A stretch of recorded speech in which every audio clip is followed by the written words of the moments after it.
All right, ladies and gentlemen, welcome to today's edition of a NASCAR live commentary live stream. As we are here, it is the Chicago Street Course race weekend at last for the NASCAR Xfinity and NASCAR Cup Series this weekend. First, we have this NASCAR Xfinity Series race, the running to the Loop 121 today at the Chicago Street Course. The drop of the green flags in a matter of about another 20 minutes or so. We'll take you through the rest of the pre-race festivities as they air. The race is on the USA Network for anybody wondering where you can watch the race today.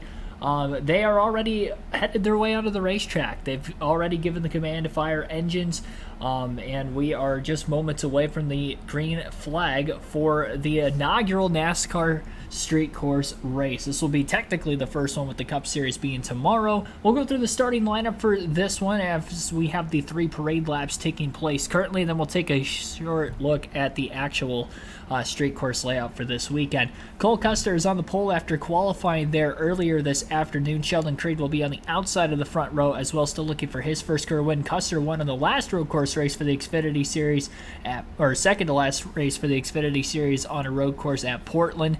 John Hunter Nemechek and Connor Mosack will line up in row number 2. Mosack running the 19 car for Joe Gibbs Racing this afternoon. Austin Hill and Justin Allgaier will be in row 3. Allgaier still in search for, or I should say, in search for his second win. Austin Hill still in search for his fourth after having a strong start to the season, getting 3 wins in those first 5 races. Brett Moffitt on the inside of row 4, Sammy Smith to his outside. Daniel Hemrick and Parker Kligerman will be in row 5. Sage Karam and Justin Marks in row 6. Marks running the 10 car for Colleague Racing this afternoon. Preston Pardis will be in the inside of row number 7 in the 50 car today. Sam Mayer to his outside. Row number 8 will be Riley Herbst and Chandler Smith. Herbst has had some good performances on the road courses so far this season. Miguel Paludo and Alex Junette will be in row number 9. Alex LeBay, road course ringer, and Ryan Ellis will be in row 10. Row 11 will be Parker Retzlaff and Spencer Pompelli. Josh Berry and Ryan Sieg will be in row 12. Row 13 will be Kaz Gralla and Parker Chase. Brad Perez and Andre Castro will be in row 14. Blaine Perkins and Brandon Jones starting deeper in the field in row 15. Row 16 will be Jeb Burton, Kyle Weatherman, Brennan Poole, and Anthony Alfredo to the outside of him in row 17. Row 18, Joe Graff Jr., Josh Williams. And row 19, rounding out the 38-car field today, will be Jeremy Clements and Brent Sherman. So got some road course ringers, first time starts in the Xfinity Series for this season, and some of them in their career for this weekend for NASCAR in both the NASCAR Xfinity and Cup race, but we actually have a little bit more road course ringers running this Xfinity race here today. Scheduled distance will be 55 laps, 15 laps in the first 2 stages. Final stage will be 20 laps. They have already given the 1 to go signal. This is a quick, brief look at the Chicago Street Course layout on the left side of the screen. Roughly 2.2 mile road course will be the scheduled layout. A lot of hard 90-degree blind corners. You can hope for a safe race, a good race. The pace car pulling its way to pit road, and we are about to get this one underway. Be sure to like and subscribe for more daily NASCAR content if you haven't yet on the channel, as we'll take you through the full flag-to-flag coverage of today's Xfinity Series race as well as tomorrow's Cup race in downtown Chicago. Fans are on their feet, maybe a lot of which have never been to a NASCAR race. Hopefully they enjoy and see some great racing here this weekend. Cole Custer leads the field into the Geico restart zone. A great launch. Green flag is in the air, and we are underway. Custer clear by 2 car lengths at the start-finish line before moving up on John Hunter Nemechek. Curious to know if he ended up jumping the start because of how good it was. Sheldon Creed backed off just a little bit as he is going to fall in line behind them. Everybody going to make it through the first turn pretty easily. Full 50-minute practice session for the Xfinity and Cup Series fields earlier today on top of the qualifying time trials for both series. Street course racing, very tight, very bumpy racetrack with the infrastructure in these streets. Very similar to that of the old Belle Isle Detroit layout for the IndyCar series, almost said Xfinity series. That's what the bumps and the tight area corners on this racetrack kind of remind me of, especially with it being concrete, being in the Midwest. And me living in the Midwest, a lot of streets and highways are actually concreted rather than asphalt, so they last a little bit longer due to the harsh winters. Most of the field got single file very easily, especially with that front probably 10 to 15 cars. And the pole sitter, Cole Custer, is looking to lead lap 1 as long as he makes his way through these final couple corners on this opening lap.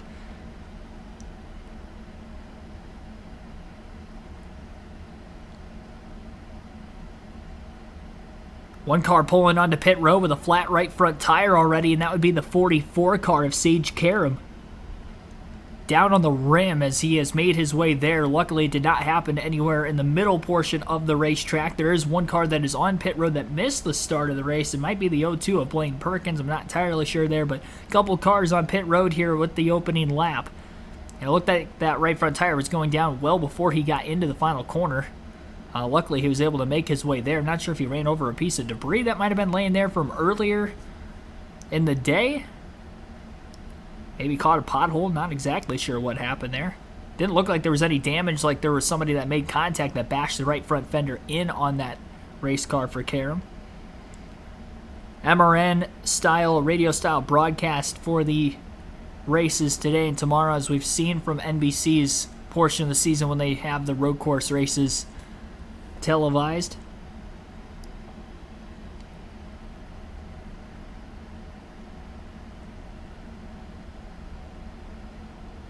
By the way, I picked Sheldon Creed to win the race today. For anybody wondering, Sheldon Creed was my pick. Looked really good earlier on. An on-track activity. NASCAR Vintage 17, Billy Kramer, Terry Lewis, Wade Solinsky, Douglas Lintz, Belinda Leverett, and others welcome into the stream. We've got just over 50 people watching. Appreciate it, everybody.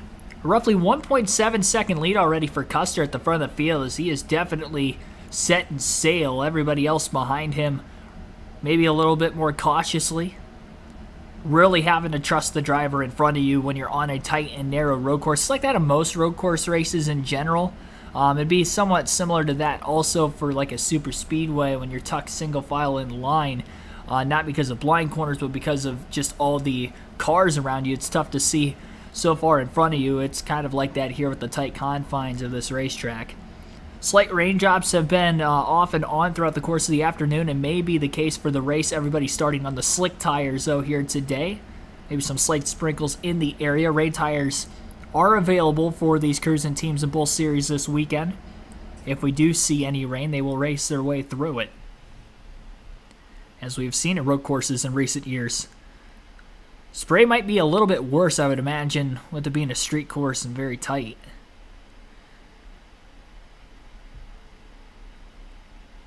A lot faster speeds, too, what I was expecting to see. Last lap average was 92.7 for Cole Custer. 92.5 was his fastest lap, and the average speed was an 85.590. And I would imagine there's going to be quite a bit of tire fall off with these tight corners around this racetrack. Both left-handers and right-handers, mostly right-handers though.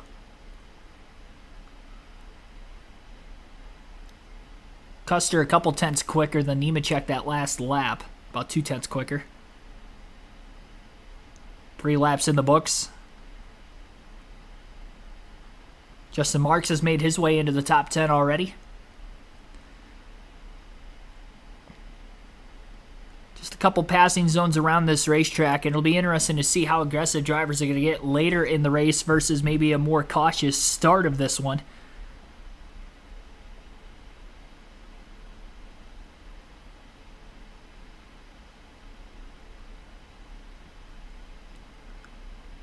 Little battle for the 4th place position between Connor Mosack and Justin Allgaier. The veteran Allgaier trying to get around the young driver. Mosack running part-time this season in various rides. Most weeks we see him in the 26 car, but a 25 car rather. And this week we see him, of course, in the 19 for Joe Gibbs Racing. one of a few starts he'll have in that car this year. Custer now just over a 2-second lead over John Hunter Nemechek. Austin Hill remains in third, Connor Mosack fourth, and again Justin Allgaier in fifth. That's the top 5 through the first 4 laps of the race.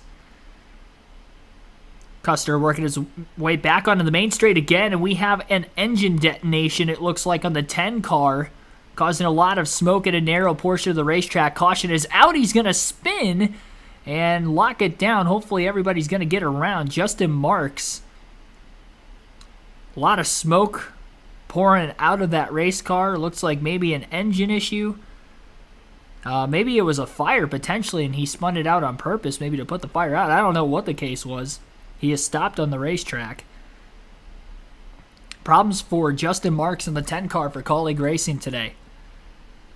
Just a couple laps in, it looked like an engine issue, and he had actually tried to pull out of the way. In doing so, it looked like Riley Herbst actually made contact with the right rear corner panel of Marks' race car.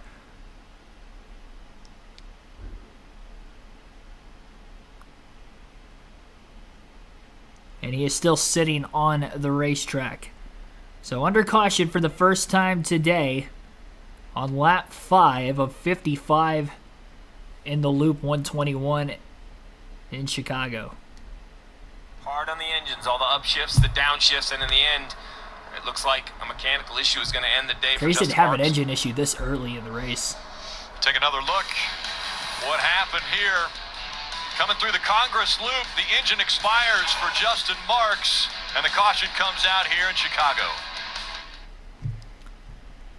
So caution flag, again, is out for the first time. Justin Marks has blown an engine. Owner, of course, of Trackhouse Racing. Mark Barnum, Jeff Curry, Mark Witkowski, SP, Kenneth Clark, EZ Network. Thanks for tuning in. I tried to make you guys aware in the community tab that I was still at my apartment this weekend. Did not go to Chicago for the street course race, unfortunately.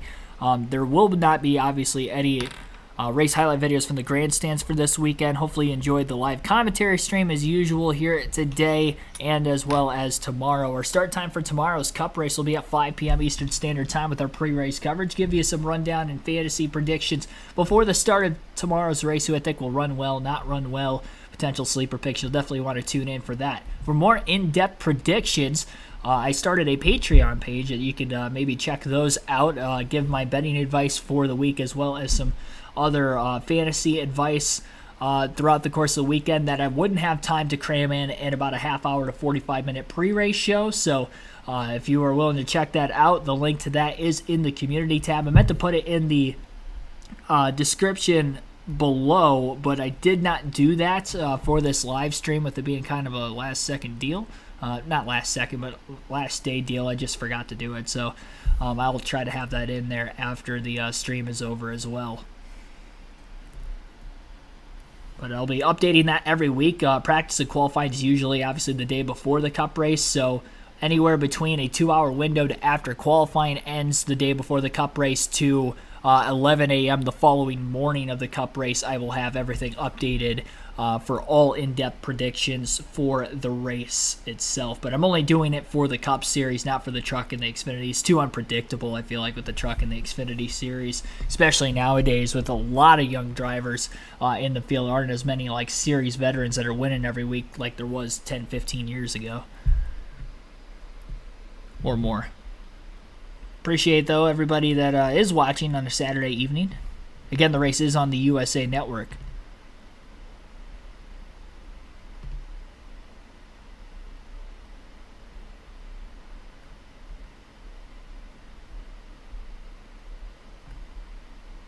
You can also vote for who you think will win today's race in the poll that I have uploaded in the chat. 36 votes have been casted so far, as usual. We'll close that at the end of Stage 2. Other at 53% of the votes, so you think somebody other than Cole Custer, Sheldon Creed, or John Hunter Nemechek will win. It's going to be very difficult to manage your way through the field. Remember, there are no stage cautions for this weekend with the Cup Series racing here, so it's not like Portland, where it's a standalone Xfinity road course race, and there were cautions during the stage breaks and stoppages to make adjustments. That is not the case here today. So any caution we get, we could see pit stops for drivers to top off on fuel. With this being the first race at this course, we don't know what the fuel window is. exactly for this one, so that is definitely going to make it even more interesting, to say the least. And strategy is definitely going to be of the utmost importance this weekend. It's going to be the easiest way to make movement throughout the course of the field.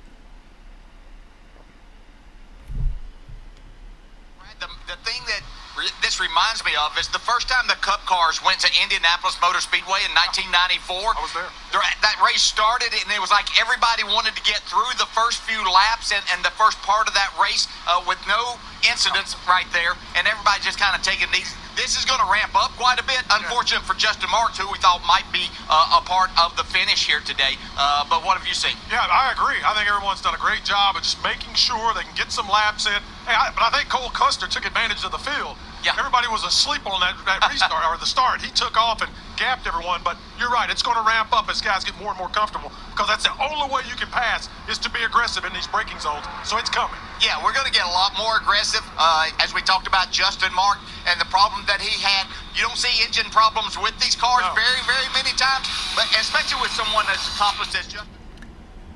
Yeah, so again, engine issue for Justin Marks, who's running in the 10th place position at the time of him blowing an engine.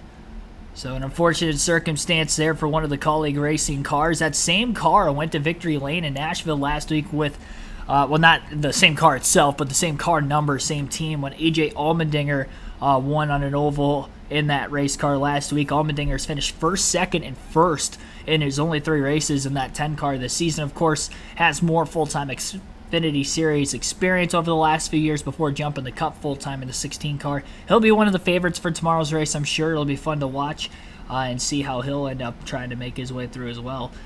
Cole Custer has led all 6 laps so far, again under caution, lap 5 after an engine has blown a lot of smoke on the racetrack, kind of blinding into an already blind corner when he had spun sideways. So that is the reason for the caution, and Justin Marks is out of the race. The 2 drivers that were on pit road early on, by the way, Josh Williams in the 92, not the 02, it was the 92 of Josh Williams, who did not start this race. So not exactly sure what went wrong mechanically there. And then we saw Sage Karam blow a right front tire on the opening lap, made his way to pit road. He is still on the lead lap, so good enough for him. And this caution will bring it back to the rear of the field. Hopefully there's no major damage to the suspension of that race car, because it was down on the rim, sparking as he was bringing it into the pits as well. Optimus Media, thanks for tuning in. NASCAR, or Kelly O'Neill, Robert Perkle, thanks for tuning in also. Regine Huddleston, thanks for watching. Philip Moore, welcome back.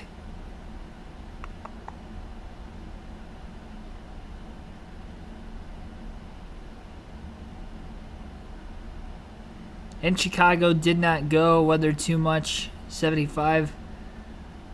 You're 75. Well, thank you for watching. I didn't mean that in a bad way, by the way. I mean, NASCAR's generally got an older audience, but with this being, on the internet, I just automatically assume that everybody that watches the channel is 40 and younger.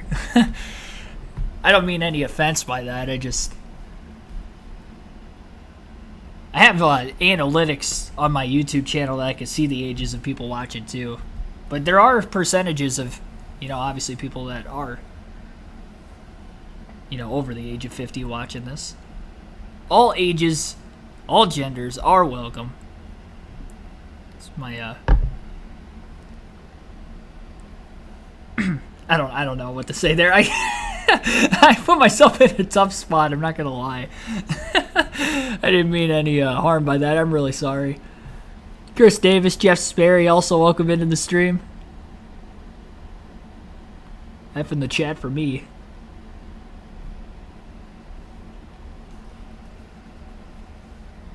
Curious where the people on the fence line are standing.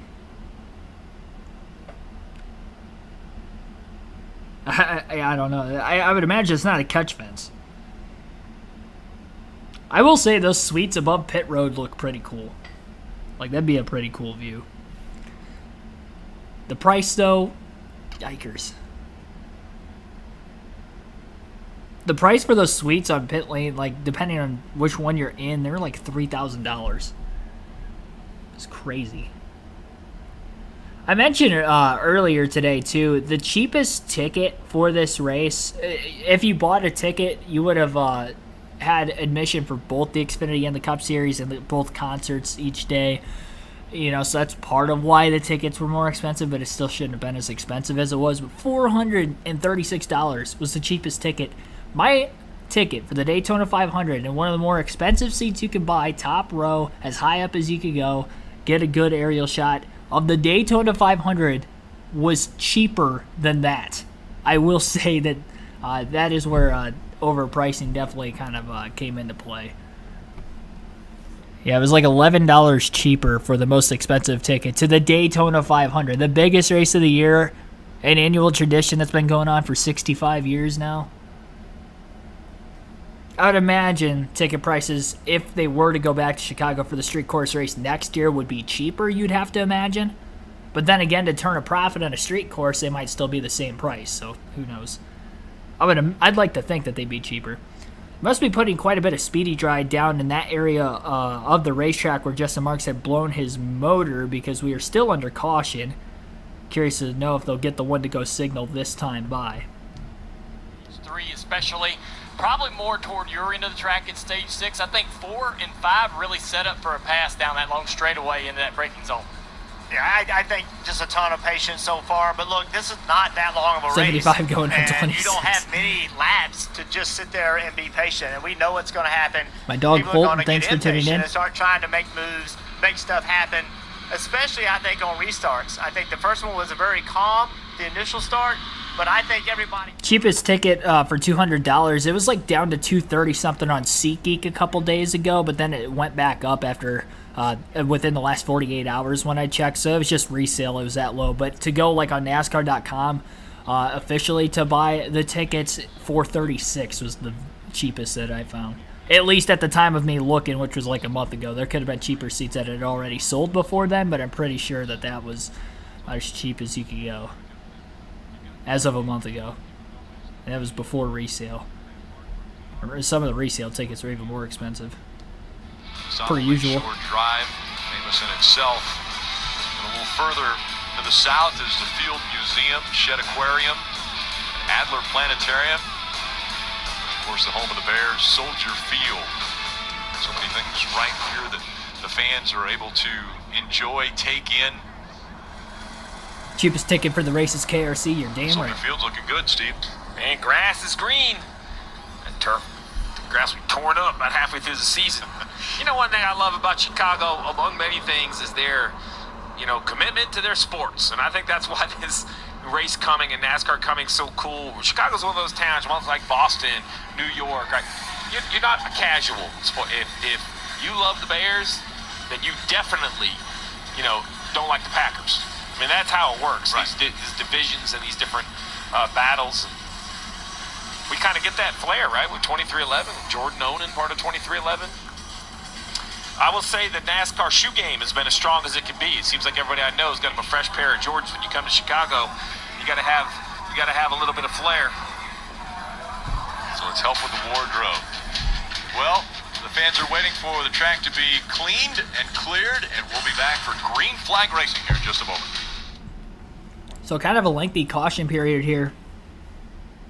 I guess the caution came out at lap 5. They've only ran a couple laps. It feels like it's been longer. I kind of forget that they're on a road course, so the track, again, 2.2 miles in length, so it's going to take them a little longer to get around this place under caution. Average race speed per lap, mile per hour wise, 85.9 was the fastest we saw from Custer, and that was on lap 4. So it was actually a few laps into the race where we saw drivers running their fastest laps, not the first lap of the green flag run, even though we'll probably see some tire fall off, and I think that is because some of these drivers trying to get more familiarized with the track. Every lap they run, they're going to get more and more familiarized. They're going to feel more and more comfortable on where they can push the car and where not to.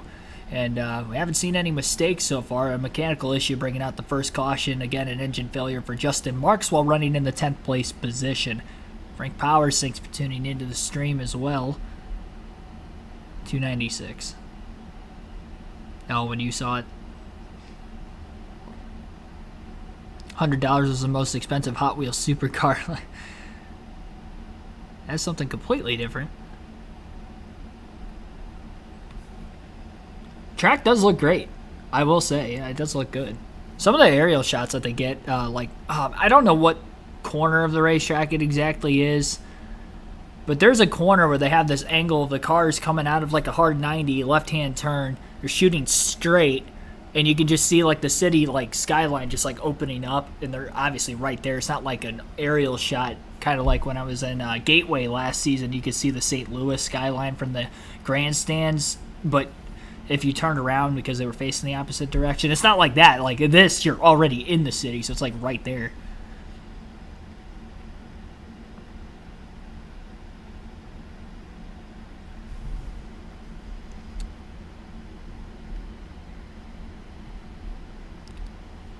JWR Dale Jr., thanks for tuning in.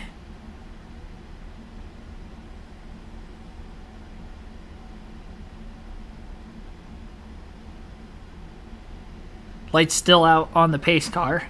Hopefully it'll be turned off this time by. And remember that the choose rule is still in play for this race as well, as it is for every race, no matter whether it's a road course, super speedway, short track, intermediate track. Last year it was all ovals only, no road courses, and the super speedway ovals did not have the choose rule. But this year every racetrack has the choose lane in effect.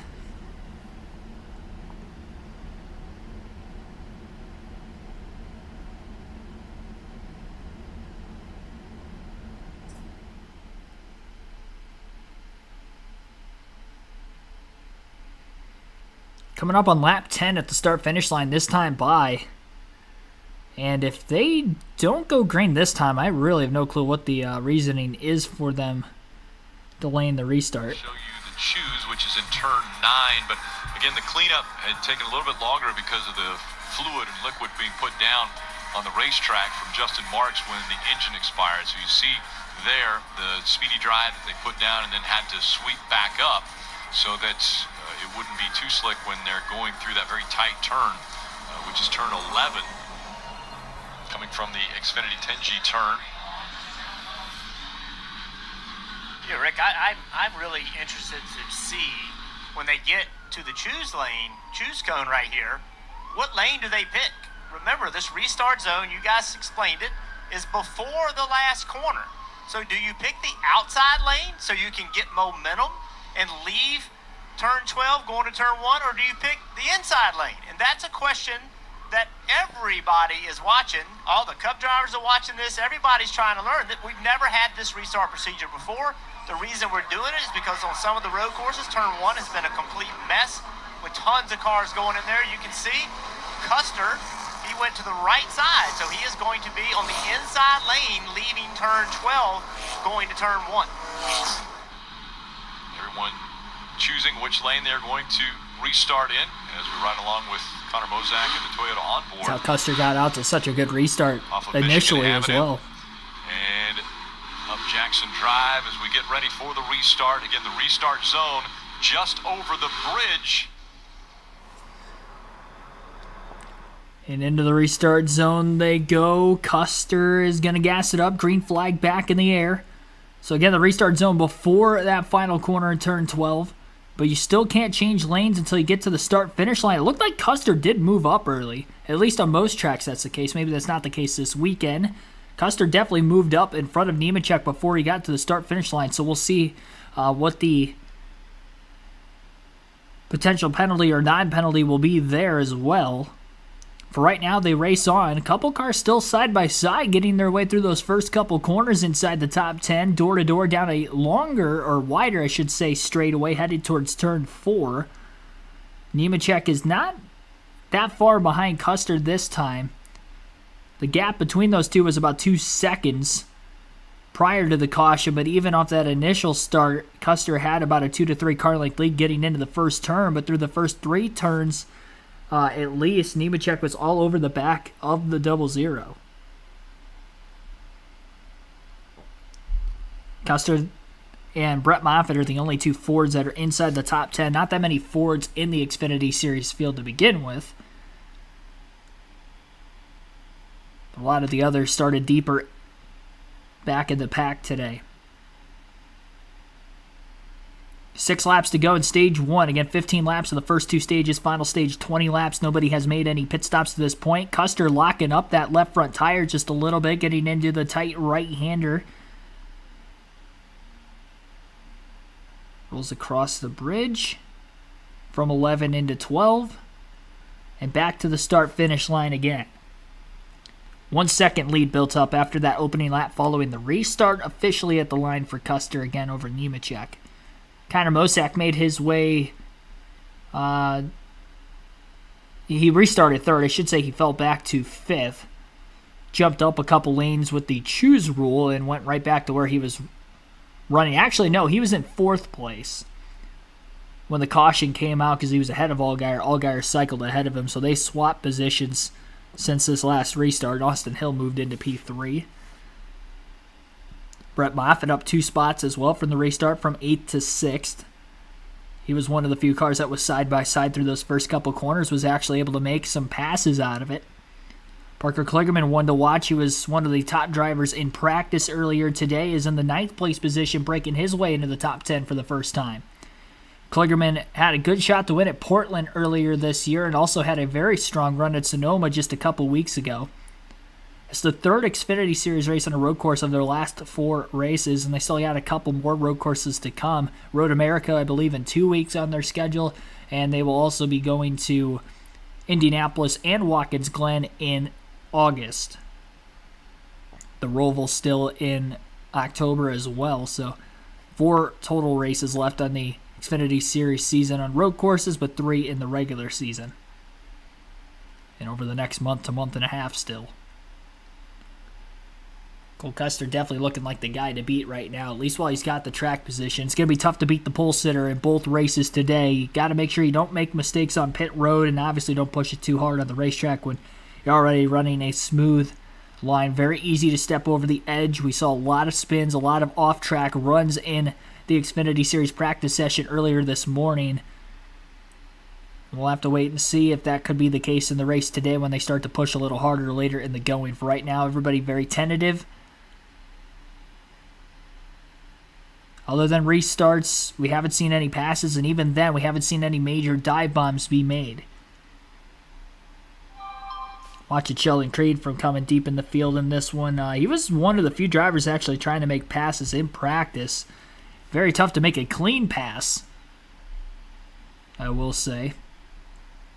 Made contact a couple times when he was making his way through the corners. Not something you'd usually see in practice, but I guess he did want to get a feel for how it was going to be able to be done because we didn't see many drivers really attempt to make passes in practice for both the Cup and the Xfinity Series.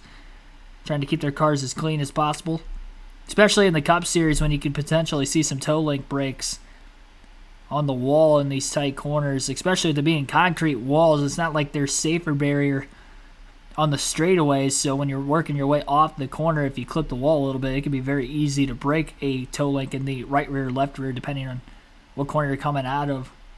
But again, most of these corners being 90 degrees. It's going to be interesting to see how the brakes hold up as well, because there were some brake issues at Gateway just a few weeks ago in a harsher braking racetrack for the Cup Series. Probably not going to have that much of a stress in the Xfinity Series. This is roughly half the length of the Cup race. Cup race 100 laps tomorrow. This one 55 today. Mosak trying to challenge back on Justin Allgaier. It was Allgaier pursuing and pressuring the 19 prior to that first caution, but now it's the other way around. 7 got around it, but he hasn't been able to pull away. Mosak maybe getting a better feel for the race car at this point in the run. No positions changed with the top 10 that last lap at the start-finish line. 3 laps to go now in this first stage. The lap times between Custer and Nemechek that last time were a lot similar. Less than 1/10 of a second quicker for Custer, but nonetheless, he was still a bit quicker.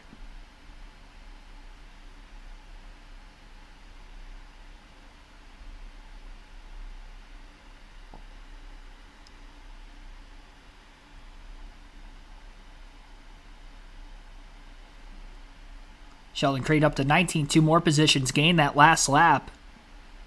Got 2 spots first lap after the restart. 2 more spots at the last lap. As we get close to the end of stage 1 here. Sammy Smith lightly tagging the wall at the left rear corner panel. Had a bit of a power slide coming off of turn 12.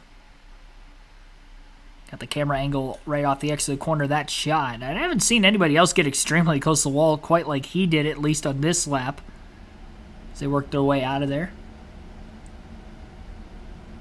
Cup car is more designed for the road courses, too, than these Xfinity Series cars, and you can definitely tell there's a lot less grip, less downforce for these cars while they're, I should say just grip, maybe not downforce itself, but a lot less grip with these cars. They slide around a lot more very easily, what you would see the Cup cars.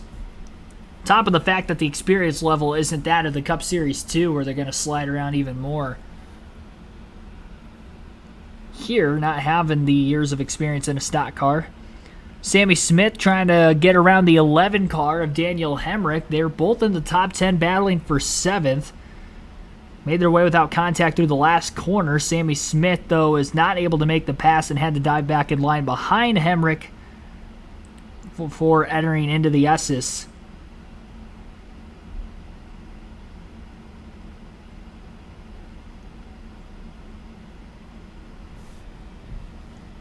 Definitely knew he wasn't going to be able to run side by side through there.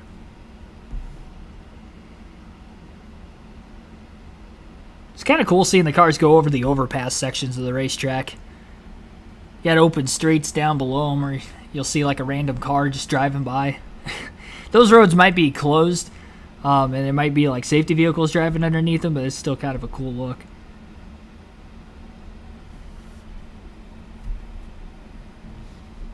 A lot of wheel stand out of Sammy Smith's race car when he's powering down off the exit of the corners. Looks like Hemrick did let him go a couple corners ago off camera. Sammy Smith was able to swap positions there, so that moves Sammy up to P7. Hemrick, the highest running Colleague Chevrolet right now, in 8th.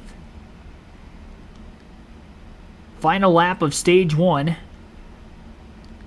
And again, there will be no stage cautions for the road course races this season, unless it's a standalone Xfinity or Truck Series event. This is not, so they will be staying green unless we get an incident here as of the next lap.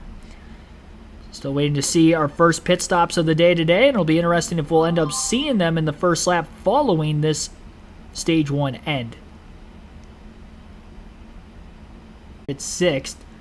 Sammy Smith 7th, Daniel Hemrick 8th, Parker Kligerman 9th, and Chandler Smith rounds out the top 10 in the first stage. So again, that is your stage 1 results.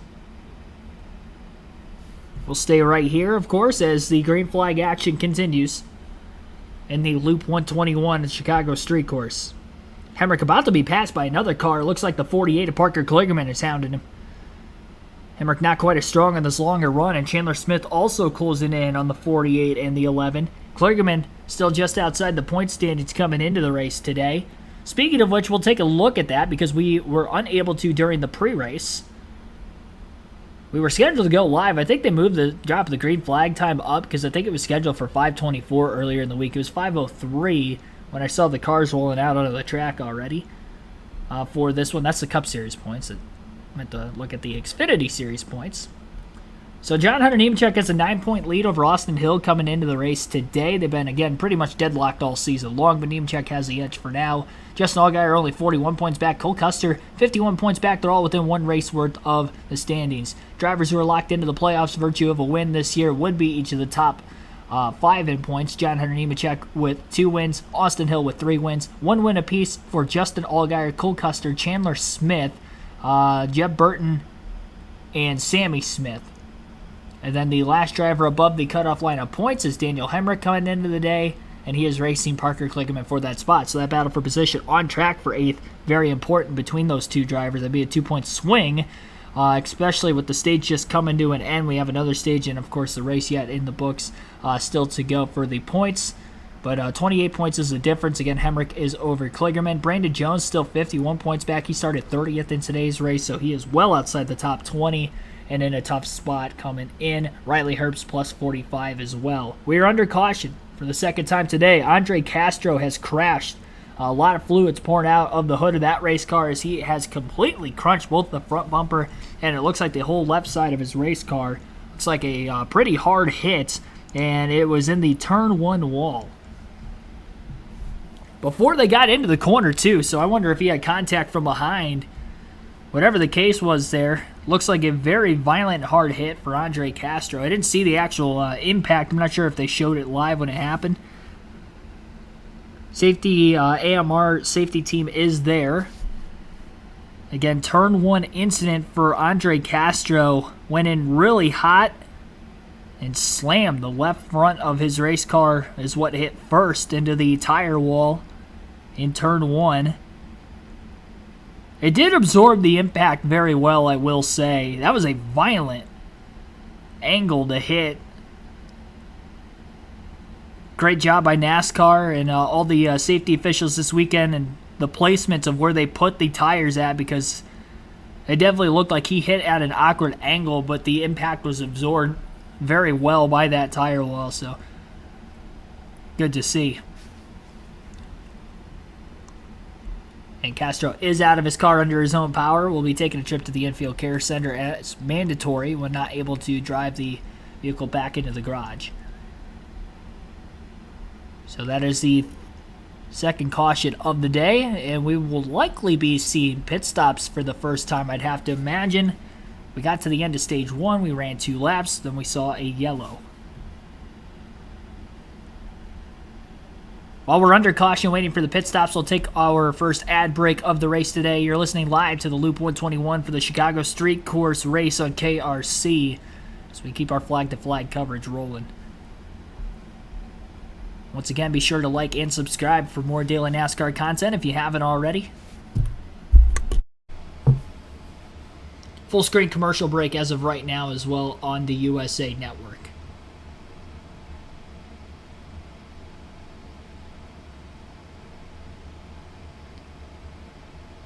Chance for some drivers to try to get some more spots. I think Sheldon Creed picked up 3 positions right before the caution came out. He's one of the few drivers that started somewhat deeper in the field that has actually been making passes. Both him and Josh Berry, it looks like, who started fairly deep in the field, though Berry hasn't picked up as many spots as Creed. But he is trying to pick him up and put him down nevertheless.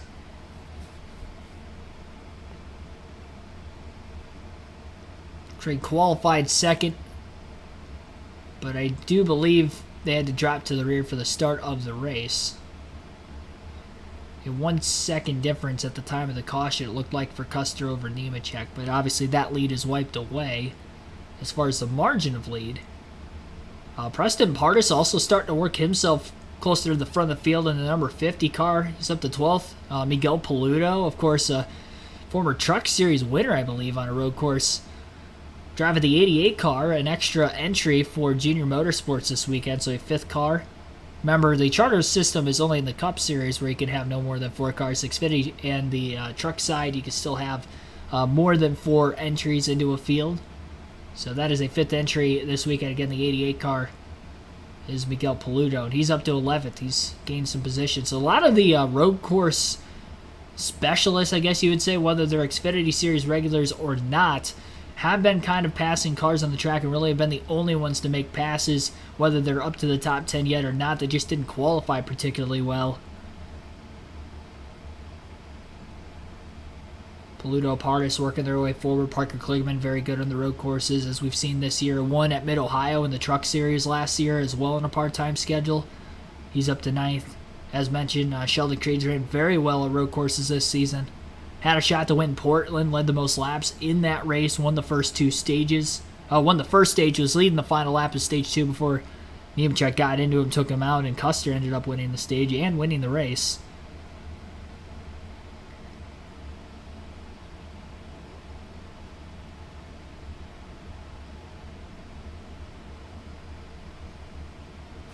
Once we get to the pit stops, you guys will get to listen in, of course. Creed wrecked in qualifying. Did he wreck? It had him second on my leaderboard here. When they were on the parade lap, he was scored in second at least, so. Was it after he finished? I didn't catch qualifying earlier for the Xfinity series. Watch a bit of practice.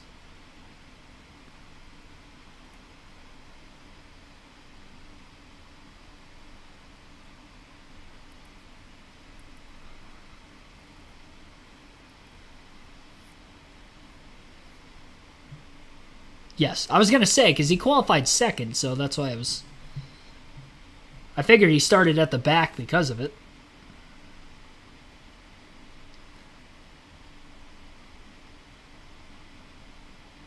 Pit road not open that time, by the way. Mainly is because that crash took place in turn 1 and the angle in which the 34 car had hit the outside wall.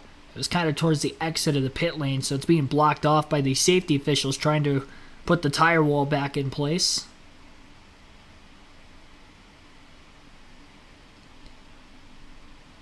Our second caution of the race. And we had the engine failure on lap 5 for Justin Marks, and then this lap 17 crash for Andre Castro. Josh Williams 4 laps down, started a little late in this race. He'll get one of those laps back with the free pass here. Probably not going to be seeing much lap traffic this weekend. And if we do see it under a long green flag run, maybe more likely to have happen in the Cup Series, that'll be very interesting to see how that's going to end up playing itself out.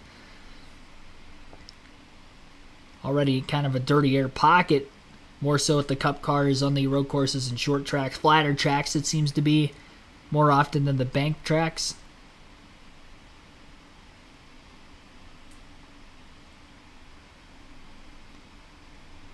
Still early in this one, though. Even though it's only a 55-lap race, lap 18. 37 still to go.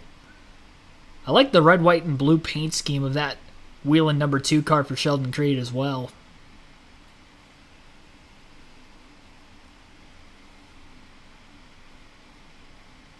Of course, it is 4th of July weekend.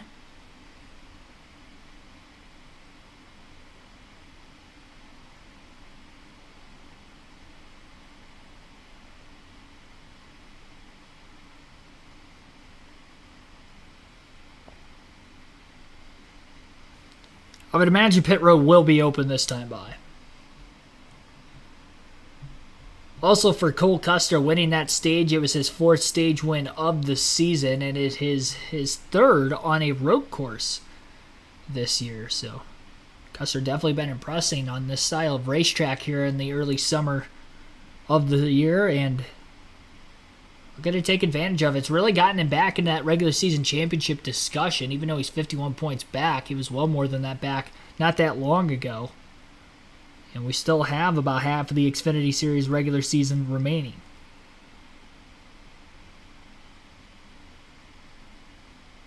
Pit road is open. I didn't see anybody in the top 10 come down. I do believe Miguel Paludo in the 88 car was the first one in. Some bigger names further back, like Josh Berry on their way in as well. Ryan Sieg. So split decision, Kim. And Sieg on pit road right now. I talked with the team. They felt like because of their affiliation with SHR, they have really gained on their road course program. I know this is a street course, but likening it to road course. So Ryan Sieg on pit road right now.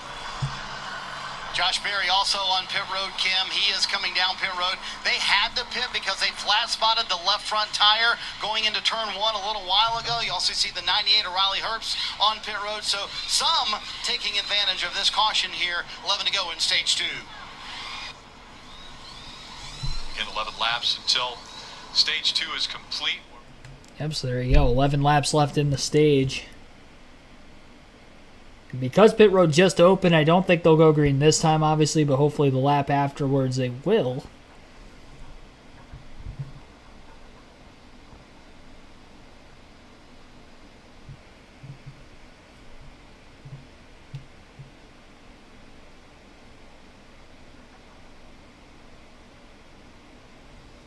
So everybody in the top 10 stays out, which is definitely going to flip the field.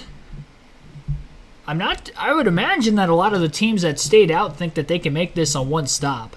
Because if it was going to be a 2-stop race, I think everybody would have came down onto pit road that time for the most part.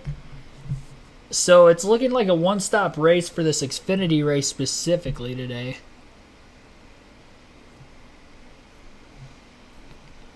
Intriguing to say the least. I didn't see Sheldon Creed come down, so this will gain him a couple more spots. And on fresher tires, it'll also be interesting to see what Paluto can do, because he was, again, one of the few cars that were actually making passes and working their way up through the field that started mid-pack or further back in the pack. A lot of the positions inside the top 10 have not changed from the start of the race. Early going of Stage 2 for the Loop 121 Chicago Street Course. Next weekend, both the NASCAR Xfinity and Cup Series head to Atlanta Motor Speedway for a super speedway race. It'll be a night race for the Cup Series. I don't know about the Xfinity race if it's supposed to be at night either, but Cup race will be on a Sunday night similar to Nashville was last week. And then also the Truck Series will be racing next week, but they will be racing at Mid-Ohio for a standalone truck event.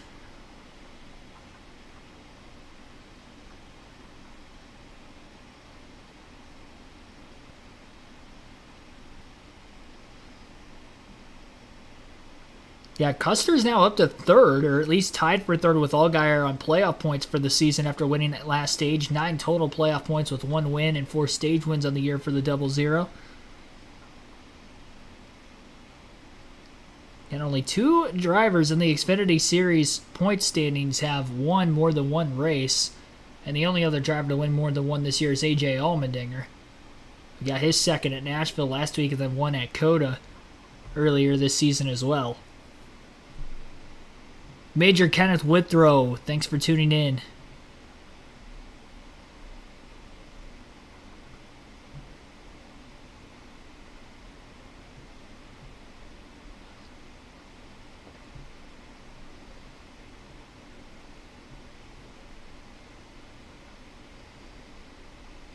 I would imagine that a street course and a stock car would be maybe tougher to see with it being enclosed versus an open wheel race car as well. I guess the same kind of goes for sports car racing too.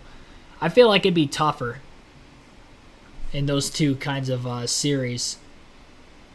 I mean, you gotta figure too, again, these NASCARs, the stock cars, have a lot less downforce than a lot of the open wheel race organizations as well. But yeah, a lot of blind corners. It is amazing to watch how those open wheel drivers attack a new course, a new street course, on a semi-regular basis, that they're able to, for the most part, and most of the time, run very cleanly from start to finish, even in those events. Not make any mistakes. Just goes to show how world-class they really are.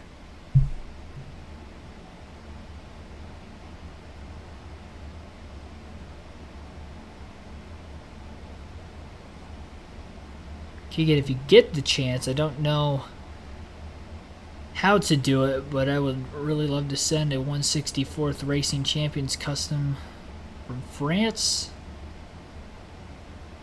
made for you as a token appreciation for your stream. I appreciate that, NASCAR Vintage 17.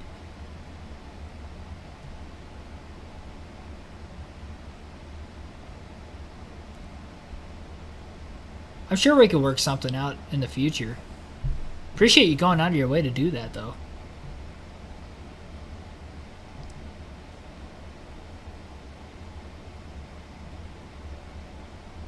No Cup drivers today.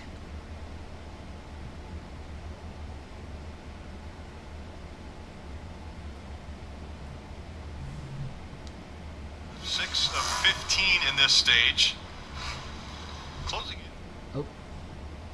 Alrighty. We'll be back to green flag racing here. Lap 22, officially at the start-finish line. Again, the restart zone is before the final corner on the racetrack, right before getting into turn 12.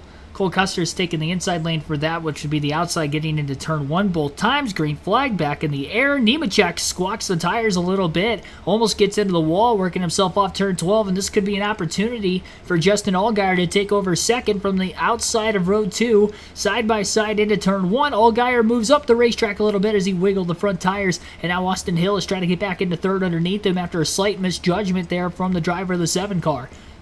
Tight hairpin corner there. Allgaier clear on Austin Hill, who had to get out of the gas, let the 7 in, so Allgaier did jump up 1 position on that restart. He almost got 2. Nemechek was able to rebound and regather himself there in that first turn. Cole Custer continues to lead at the front. Slight contact almost sent Austin Hill into the wall right around turn 5. Connor Mosack got into the right rear corner panel of Hill's race car. I do like the track map on the screen. That really helps me keep track with what corner they're in. Makes it a lot easier for me to make this call for you guys, because if there was no track map, it would be very difficult for me trying to learn this thing on the fly.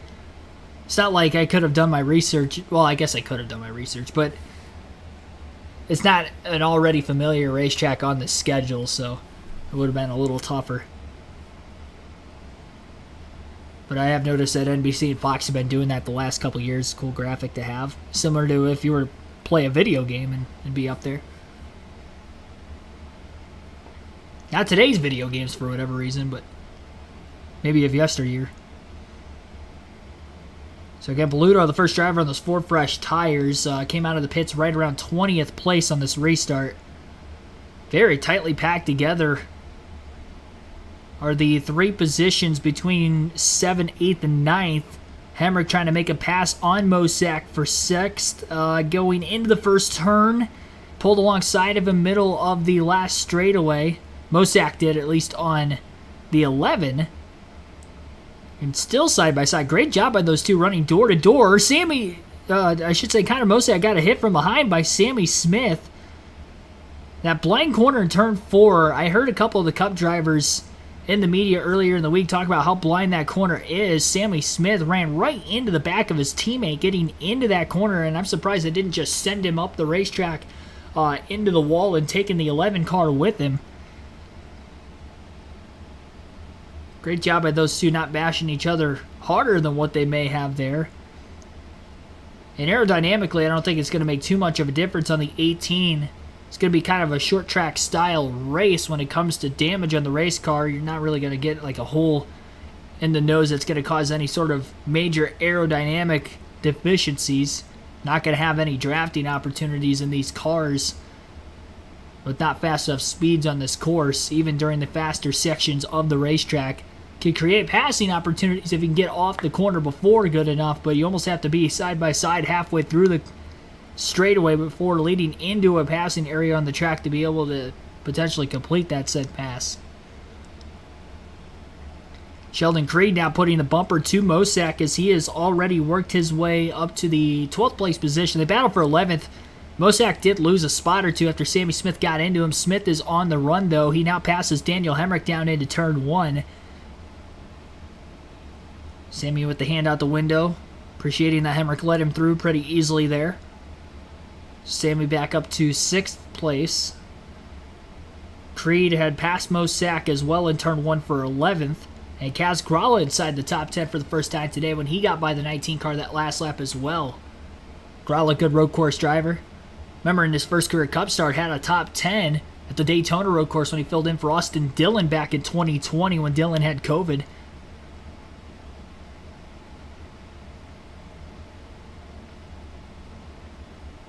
Hasn't had as many good finishes as he would have hoped for in these road course races in the Xfinity Series this season.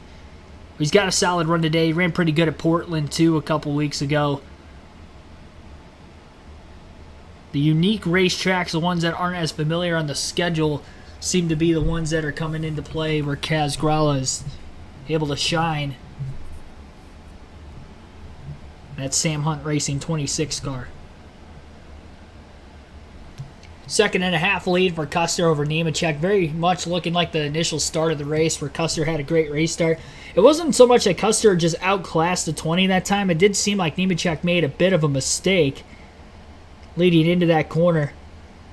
6 laps to go in Stage 2, currently lap 25 of 55. About another 2-second gap between the second and third place race cars as well. We're under caution now for the third time. Waiting to see what the caution is for. Let's listen in. Be a 30-minute delay. Lightning. And in a very tumultuous spot in the race with 31 laps to go. So this will bring everybody into their fuel window and also give everybody to catch their breath. Figure out what they need different. Practice this morning was very broken up. Started on wet, switched to dry tires, that is. Connor Mozak as we look back to him.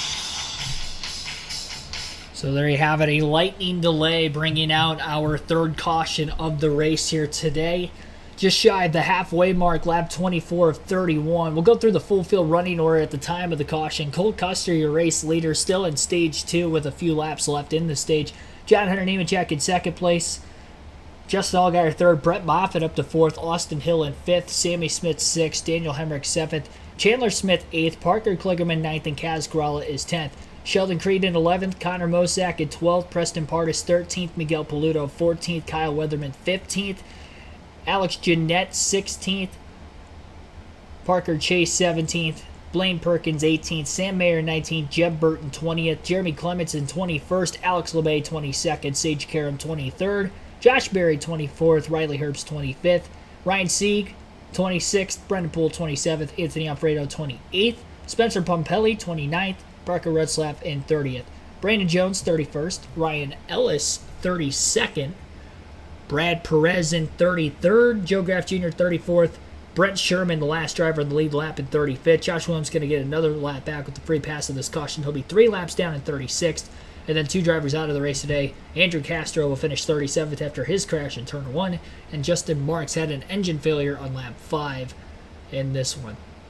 You're listening live to the Loop 121 Chicago Street Course race. Lightning delay bringing out our third caution of the race. At least a 30-minute wait here. We'll keep that poll open because we are not at the end of Stage 2 yet. 80 votes have been casted so far. 36% say Cole Custer will win. Very tight poll because 34% has other than Creed, Nemechek, or Custer to win. Sheldon Creed has made his way up to 11th, and John Nemechek has been at second the whole race so far as well. So that is the way we run currently. And we are not at the end of Stage 2. So if we were to get rain, they could, well, I should say they could race in the rain. The problem is we have lightning. So they do have to clear the seats and safety for the fans. Not really sure where they can go, though, in, like, downtown Chicago to take, like, any sort of... Like, in this situation, like, you can't really leave the facility. And I doubt there's, like, many tents for them to stand under to, like, get out of lightning, so it is a little odd. But same procedure obviously applies to other racetracks. So lightning delay. We will be under a red flag period when they bring the cars back onto pit road this time by. You'll get to listen in to any driver interviews throughout the course of the lightning delay. Again, a 30-minute clock is displayed. Once the 30 minutes are up, they will get back into racing. But just shy of the halfway point here again, late in Stage 2 of the Chicago Street Course race for the NASCAR Xfinity Series.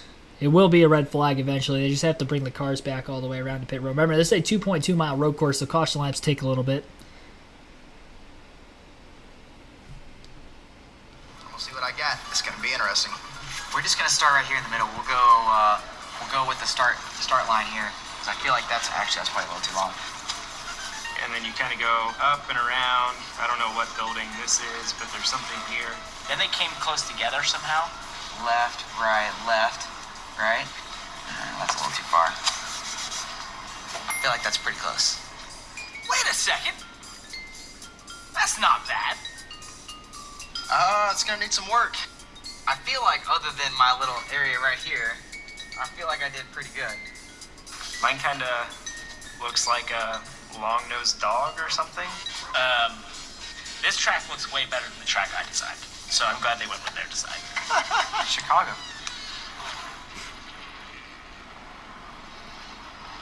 What was Parker thinking? I mean, what state is he in? Has he ever even seen Chicago? What kind of prep did he do? Now, I'm going to have to give Allgaier credit, other than the little, like, I don't know, I'm going to call it like, if that is the long-nosed dog, then that's like the mouth maybe over there, but it was pretty impressive. Yeah, Allgaier was right on it. But, of course, being from Illinois, he's very familiar with the streets of Chicago.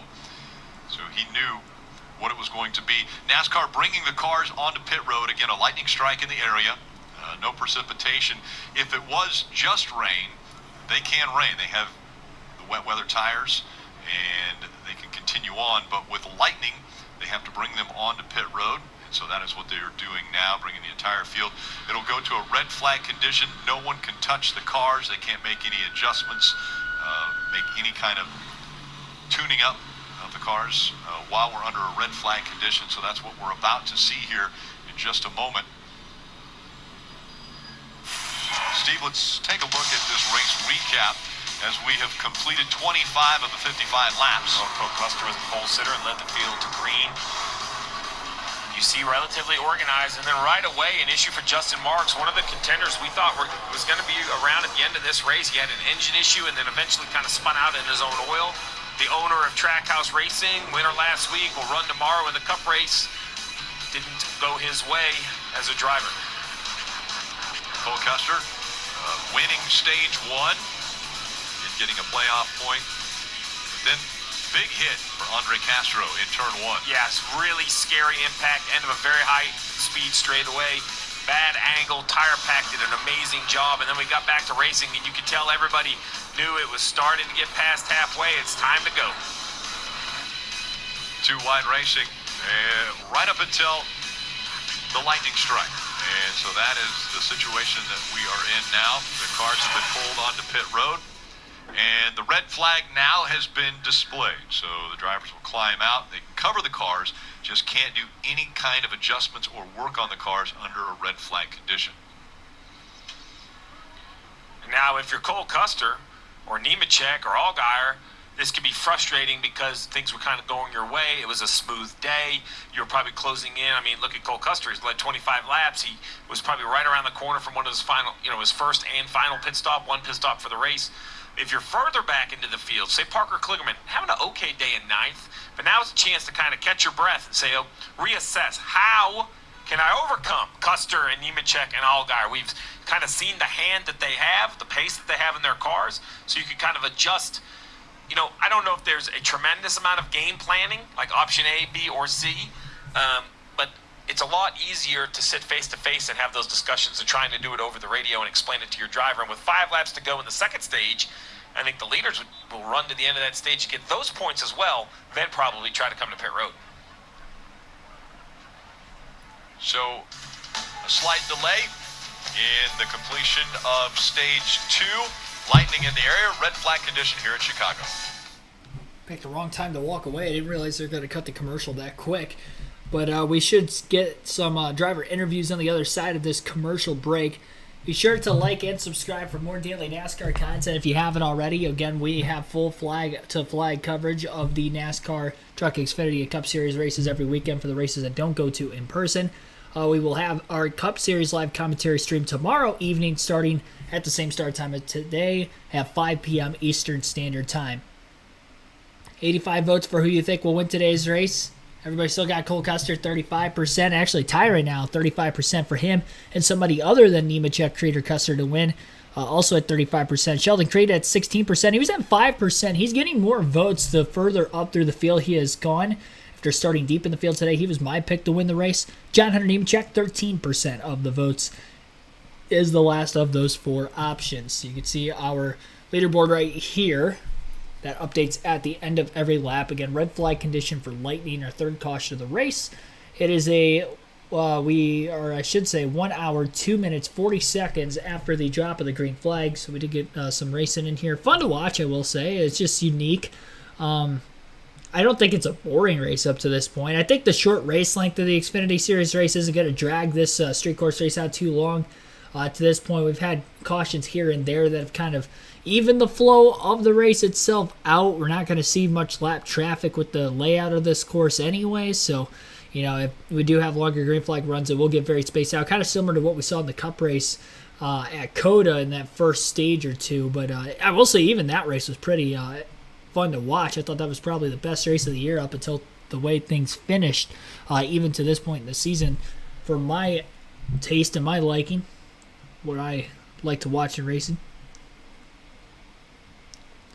Thanks for everybody tuning in. Apologize I didn't make it out to Chicago this weekend for anybody looking forward to the race highlight videos from the grandstands for this one. Hate doing you guys injustice when telling you I'm going to go to a race and then I don't. I do try to like... Fred Lorenzen from Elmhurst, Illinois. Used to call him the Elmhurst Express. Chicagoland Speedway, most recent here in the Chicago area. You see Field Museum and Soldier Field. Soldier Field opened in 1924. Still the oldest active stadium in the NFL. It actually hosted one of those NASCAR Premier Division races. I didn't realize it was 1924. Racing in Chicago back in 1950. Back in 1956, the first race was won by Fireball Roberts. All right, Jeff, we pulled you out of turn 11 and back into the booth. Obviously, an issue here with lightning in the area, but how about all of the action that was taking place right in front of you there in turn 11? Yeah, I'm pretty excited about this racetrack. I mean, it's the drivers are able to push hard into turn 11. It's just has so many different personalities. You have these fast sweeping corners that has gotten drivers in trouble. You have the high braking zones. Some really long straights. I mean, I would have to think these straights are as long as any street course straights I've ever seen, and that ultimately is going to lead to some passing zones. And I still think they're just learning so much. I mean, it is amazing to race a racetrack like this with such limited practice. As this race goes on, and I believe that this red flag will just pick that intensity up. The driver's going to look up, see how many laps are left, and I think it's going to get a little bit more aggressive than what we've seen so far. And Steve, you had mentioned strategy earlier. We saw quite a few cars actually come to pit road under that last caution, but we haven't seen drivers like Cole Custer and John Hunter Nemechek. What's the strategy that they have to play out? Well, they want this to be a one pit stop race, so 30 laps to go. They've run 25 plus a few pace laps, so they're really close to their first, final, and only pit stop, right? They want to make one trip to pit road. I liked what Miguel Paludo and the Junior Motorsports team did. He pitted and restarted right around 20th, and he's driven all the way up to 13th. And while he definitely has to come back down pit road, he might be able to come down pit road for just a splash of fuel, or maybe a little more than a splash, 5-6 seconds worth of fuel. That might be enough under yellow to come out first, gain all that track position. The real question is, as we sit here under a lightning delay, will the storms that have created the lightning get close enough to drop rain? And while that won't prevent us from going racing, that will prevent Paludo from not changing tires, because he's going to have to take those slicks off, put rain tires on. We know it will work. We started practice this morning in wet conditions on rain tires. So surprisingly, the drivers actually have a lot of experience at a very new racetrack in the wet. It's been a very busy day. We saw earlier the Xfinity Series practice and qualifying, and then the Cup Series came out, and Austin Cindric in the 2, he had a little trouble negotiating 4 and 5. Yeah, just so fast into 4, you have to attack that corner. It's almost a sweeping corner from 4 to 5. Lost the back of the race car, came around there. He wasn't the only one. William Byron went in, hit almost the same exact spot, a little bit squarer, but it did damage the left rear. And then, Jeff, it moved kind of over to your section. Now we're over here on Michigan Ave. Yeah, you see right here, a big impact by Ricky Stenhouse Jr. He went to turn into that corner, tried to get close to the wall on the right side, clipped that right side wall, and that shot him directly into the left side wall. And then Chase Elliott was just a little off, maybe what we expect from Chase Elliott, was pushing hard, and he hits the driver's right, which straightens the car up. Big, heavy impact into that wall. You see the barrier move. Those barriers are 10,000 pounds each. Moves a couple barriers, luckily got out. Same for Harvick. Turns it, hits the inside, which straightens it up. Bang, straight into that barrier. Yeah, all those last 3 wrecks were all for the same reason. Trying to turn early, get really close to the inside wall, and just misjudging it. Why does that happen? Because that makes speed. And Denny Hamlin, he did it all right. Denny Hamlin came here, pole sitter. Great job by Denny. He's a good road racer. And these Toyotas, lines galore. The driver's yellow. They have a win. They feel good. Why they're not I don't think we're going to have over 16 winners. So I'm going to call those 11 locked in. The question is, Bubba Wallace, Daniel Suarez, Alex Bowman barely out, Ty Gibbs right on the cusp. Allmendinger always the threat at the road courses, and not even on this page is Chase Elliott after his injury and having to sit out of the race car. Can he make up enough points?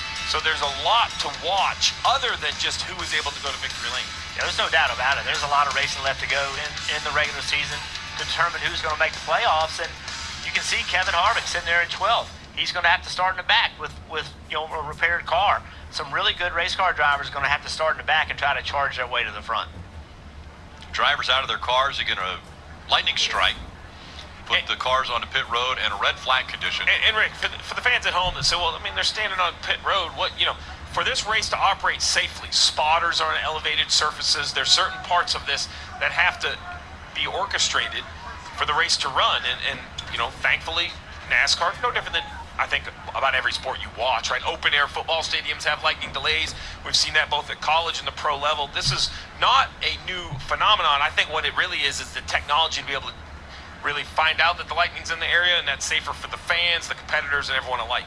It's always confusing, right, as a fan, when you watch the television, you're going to a road course, and they have rain tires, and they're sitting there not being able to run. But, the sport has a responsibility to take care of all the people that Steve just mentioned.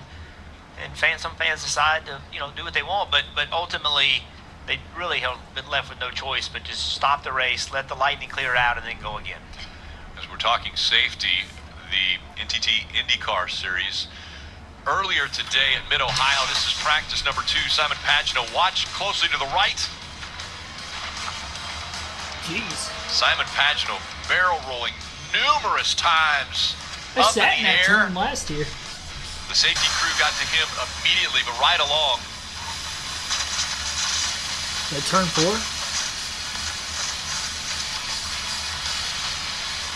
They rolled the car over, got Simon Pagenaud out. He was checked and released from the infield care center. But the way it works in IndyCar, they will reevaluate him tomorrow before they clear him to get back into the car to race. It's so thankful to see Simon wave to the crowd as he's walking across the sand there. That, Jeff, is one of those moments. The first time we saw it, it kind of reminded me like the Ross Chastain move at Martinsville. Like, it's so outrageous, you couldn't believe it was real. I felt the same way about that accident for Pagenaud. The car flipped. I couldn't count as many times. I couldn't keep up with it. It was just amazing. Fortunately, it kept momentum. It never dug in real hard. It kept rolling. It was rolling quickly and never hit anything hard. So that's a good thing for his health for sure, and hopefully he can be in the race tomorrow. Yeah, IndyCar Series racing tomorrow from Mid-Ohio. Coverage on USA and Peacock at 1:30 p.m. Eastern. The pole, Colton Herta, he grabbed it. Alex Palou will start in the 4th position. Leads the championship standing, won 3 of the last 4 races.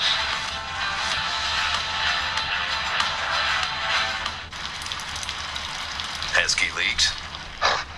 Gorilla waterproof I patches. didn't want to play that ad for you guys. What is that, Gorilla spray? I was in the middle of making a peanut butter sandwich. I gotta wait. I'm surprised we haven't seen any driver interviews during this red flag that we have had so far. Colton Herta on the pole tomorrow. Scary crash. Kind of scary. It is scary. It's an insane flip. Glad that Simon Pagenaud was okay. Irina Sayre, thanks for tuning into the stream. Red flag for lightning. Racing hasn't been bad, I don't think. Been a good race. Hasn't been a bad race. Still very early. We're only just shy of halfway yet. And what is a short race anyway. By the way, sundown local time, we still got a few hours yet, so they'll be able to get this race in no problem. The Cup race tomorrow, though, it's like twice the length and starts like a half hour later than this race did today, so I don't understand why they have the TV slot for there. They probably could have gotten away with it for today's race for the Xfinity Series, but tomorrow, if we have this similar circumstance, it's going to be a little interesting, which I think the weather's going to be pretty much the same. same as far as like chances of rain goes. As far as the temperature itself, earlier in the week at least when I checked, it's supposed to be in the low 70s this weekend in Chicago, 4th of July weekend, which is very rare. Sorry for the red flag, Keegan. It gets frustrating after a while. Oh, no, you're good. Yeah, I have to make sure I stay up on the water and get something to eat here. I mean, it's tough because the time slot of the race here, now I know the race is going to run a little long, so it's going to be a little later till I eat dinner, so that's why I try to snack during like red flag periods on the channel. I feel like we've had quite a few red flag periods on the channel for weather over the last like month or two. It's been insane. We've had 2 cup races ran on a Monday in the last like 2 months. We've had a couple Xfinity Series races ran on Sundays this year as well. And 1 on a Monday. Like 2 races on a Sunday and 1 on a Monday. Had some Truck Series races. 2 of them I think have been rain shortened this year. Martinsville, Daytona. And not a good year for rain. Noah and I have a very similar attitude on the racetrack. We're ready to fight him. Nobody confronts the guy. He just keeps doing it. And I'm sick and tired of it. Oh yeah, love dirt How racing. frustrated do you think Kyle's going to be with you That's after where I this grew up. At the end of the day, all of this comes back to how fast can you drive a race car on Sunday afternoon. Check your flag. Nice job, man. Yeah, boy! Yeah!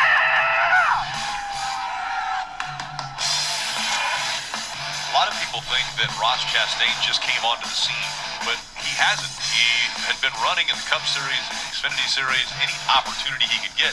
168 starts already in the Cup Series. 3 wins. Those have all come in the last 2 years because once he joined Trackhouse Racing, the level of equipment stepped up, and his driving style, I wouldn't say changed, but it may have gotten a little more aggressive because he was running up front as opposed to running back in 20th to 15th. I don't know if it got more aggressive, but it was more of a headline maker. This is a headline maker, and I mentioned the move at Martinsville, that this isn't aggressive versus another driver, but this is just aggressive in general. This is regular speed. If you haven't seen it, watch this. That's not sped up. That's not make-believe. That is wide open at a track that you're normally heavy on the brakes. Watch it go through frame.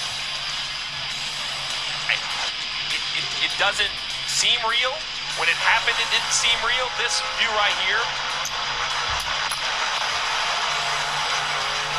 he had to do something to advance, and it's kind of Ross Chastain's mantra, which is whatever it takes. I'm going to do whatever it takes. I'm going to be okay. When he won a week ago at Nashville, the first thing out of his mouth was, people are going to try to tear you down. People are going to judge how you do what you do behind the wheel, and I don't care. Here I am, and I can appreciate that more. I think some of the confusion with Ross is the aggressive on the racetrack, a little bit of apologetic on the microphone. Last week we saw an aggressive, cautious, calculated Ross, but he was not afraid to tell us what he thought, Jeff, when he was standing on pit road victorious. Yeah, and that when it came out, you could tell that he was kind of frustrated with hearing the complaints, right? And I've been one of those guys that have said, hey, look, Ross, you got to quit running into people. And there was a time earlier this year, there were like 9 straight races he had incidences on track. Well, at some point, drivers are going to get upset with that. However, you learn over time how to not be involved in that kind of situation. Ross Chastain, he's had to fight, scratch, claw his whole way to get here. And so now that he's here and driving great equipment, he is going to keep doing that. And so he is a very fast race car driver. He won that race last week. He just drove past everybody. I mean, he was just faster than everybody. So I think the transformation of Ross Chastain will take years. It's not going to happen in a few weeks. If you do, you're going to slow him down. You need to let Ross be Ross. You let him evolve over time. You mentioned last week, it ended up being just a fast Chevy. When the lights went down, he ran down Denny Hamlin. He passed him for the lead. Kept the lead through green flag pit stops, and in the end was able to hold off a hard charging or at least a fast Martin Truex Jr. who kind of stayed only about 10 car lengths back. And we got the watermelon smash. His tradition, being in a family of watermelon farmers, he's brought that to the racetrack. And again, Cup race tomorrow. So weather delay, Jeff, that, as you mentioned, everybody's standing by their cars. It's not raining. How does a driver refocus, climb back in the car, and be as competitive as they can as we've got about half the race still to go? Well, I think in this racing situation, it actually gives drivers an opportunity to evaluate what they've learned to this point. So you had practice, qualifying, and now this part of the race. Now the driver can get out, have a conversation with his team, have a conversation with his teammates that also drive race cars, and talk about, okay, this corner, I do this. This is where I'm struggling in this corner. There's so much learning going on right now. This break actually helps them kind of soak it all in and now go apply it. And normally it's just an emotional, okay, I'm going to be out of this car for a little bit. I'm going to get back in, and when I get back in, I need to get realigned. I got to get focused on driving and how am I going to win this race. But today, you're able to refocus on what have I learned? What is it that I've consumed? What is it I need to be better at? What is it that I, as a driver, can do to impact this car? And that's different today than normal just because of such limited track time. Steve, the car's sitting right in front of you. I mean, it's right there. As a crew chief, you've got to be thinking, okay, if I can just, do some type of an adjustment, but you can't. How, as a crew chief, do you keep your crew ready to go? Because it's a split-second decision normally when they come to pit road, and you have to make a decision and what kind of adjustment you make. So I think what I've learned is that they're professional pit crews. You see them here. They're kind of sitting and waiting. You don't want to continue to have them at the ready because you know it's going to be a delay. The most important thing is have a plan mentally that when you get the word we're going back racing, have communicated to your pit crew coach, to your chief mechanic, to the spotter. At that point, you kind of turn the volume back up, right? You don't want them to get them out of game mode, but I think it's unfair to expect these guys. There's no more roaring engines. There's no more, anticipation of the next pass or the next position. So you allow them. It's been a long day. We started very early in the morning with practice and qualifying, so you kind of allow them to, quote, relax physically. Just make sure mentally they're right there ready to flip the switch back on. Yeah, you mentioned long day. The track was open at 7 o'clock this morning because, again, Chicago didn't give them all of the streets until about 5 this morning, so 7 o'clock a track walk. You don't have to be in the race.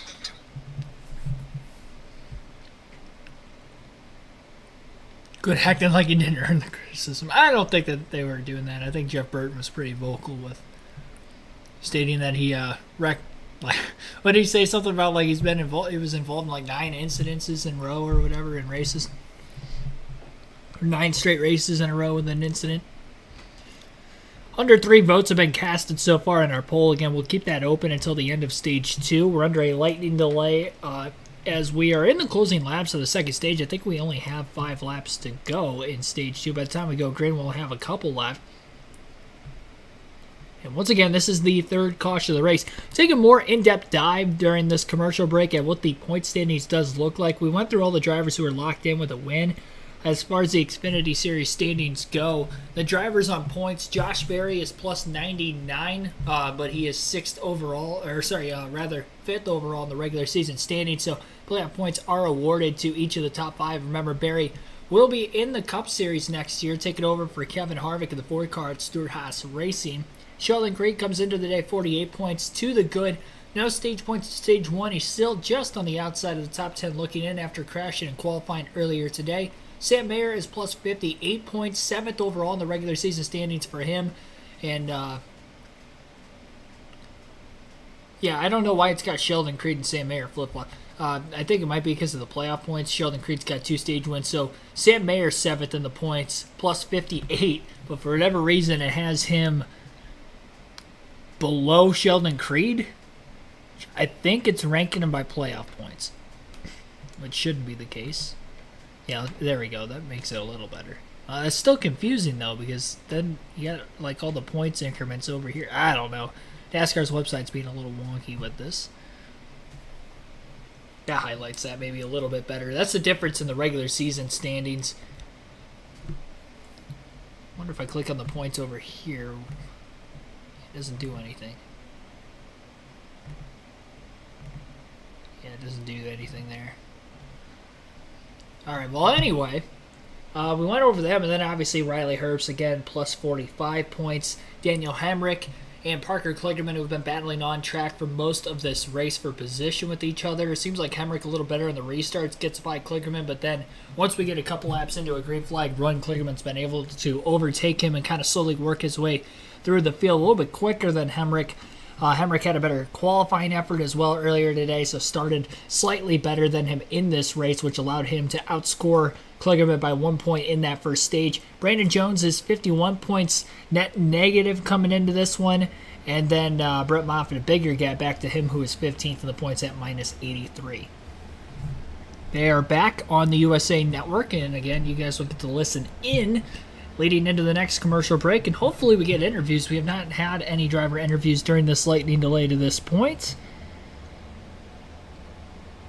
Cover's still on the race cars. It doesn't look like any precipitation has dropped so far during the delay. Harrison Ford, yeah. Yes, Richard Kimball. I like that one. Yeah. Without a doubt, I think it maybe kind of pushed me along in my childhood. It's Ferris Bueller's Day Off. I mean, the ingenuity to answer the doorbell. I mean, come on, Rick. That might have, looking back on it, maybe that's how I had a few missteps with NASCAR inspection. It really all started from that movie back in 1986. Bueller. It's a great one. Yeah, the mannequin in the bed, too, was classic also. I kind of think Home Alone.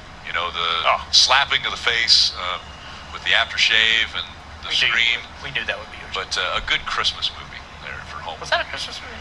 Is it a Christmas movie, Rick? Parker's all smiles. He feels good. He said, hey, let it rain, but no lightning, which there hasn't been lightning. And so, Jeff, we're going to send you back up to your perch in turn 11. Let's go. Hey, I'm going to tell y'all something. One thing cool about this racetrack, it is so much fun. It's on the city streets, and I have walked enough this week where I don't have to walk any next week. Have you been counting your steps? My thing broke. I've tripped it out. Well, Marty is standing by with the only guy to lead laps in a race at Chicago Street Race.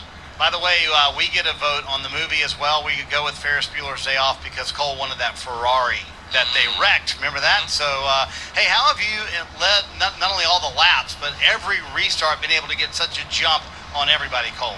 I think it just comes down to how we're using first gear on these restarts, and you can really just launch out of that gear.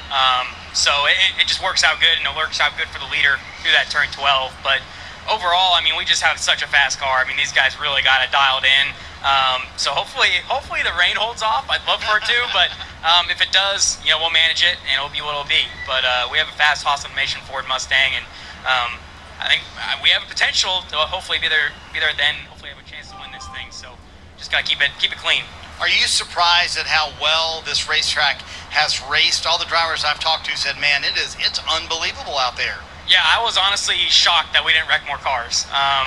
It's edgy. I mean, there's so much that can go wrong in just one lap, and you got to really be on notice with yourself every single corner to not overdrive it, and not to make any mistakes. So hats off for the field so far. I mean, I'm sure it can get crazy here at the end of the race. We'll see. Maybe I said that too soon, but it's impressive so far. It is starting to sprinkle a little bit. So if there is racing in the rain, how will that change the dynamic when it's on a street course, which you've never done? Yeah, I mean, it's interesting because we did get to do some rain laps in practice in the Xfinity cars, so we have a little bit of an experience with that, and we'll just kind of go and take it as it comes, I mean, I think we have a good car, and we weren't bad in the rain, so just got to manage it and make sure you don't make any big mistakes. The biggest thing around here. How did the win at Portland change kind of the mindset for you guys on the 00 team, Cole?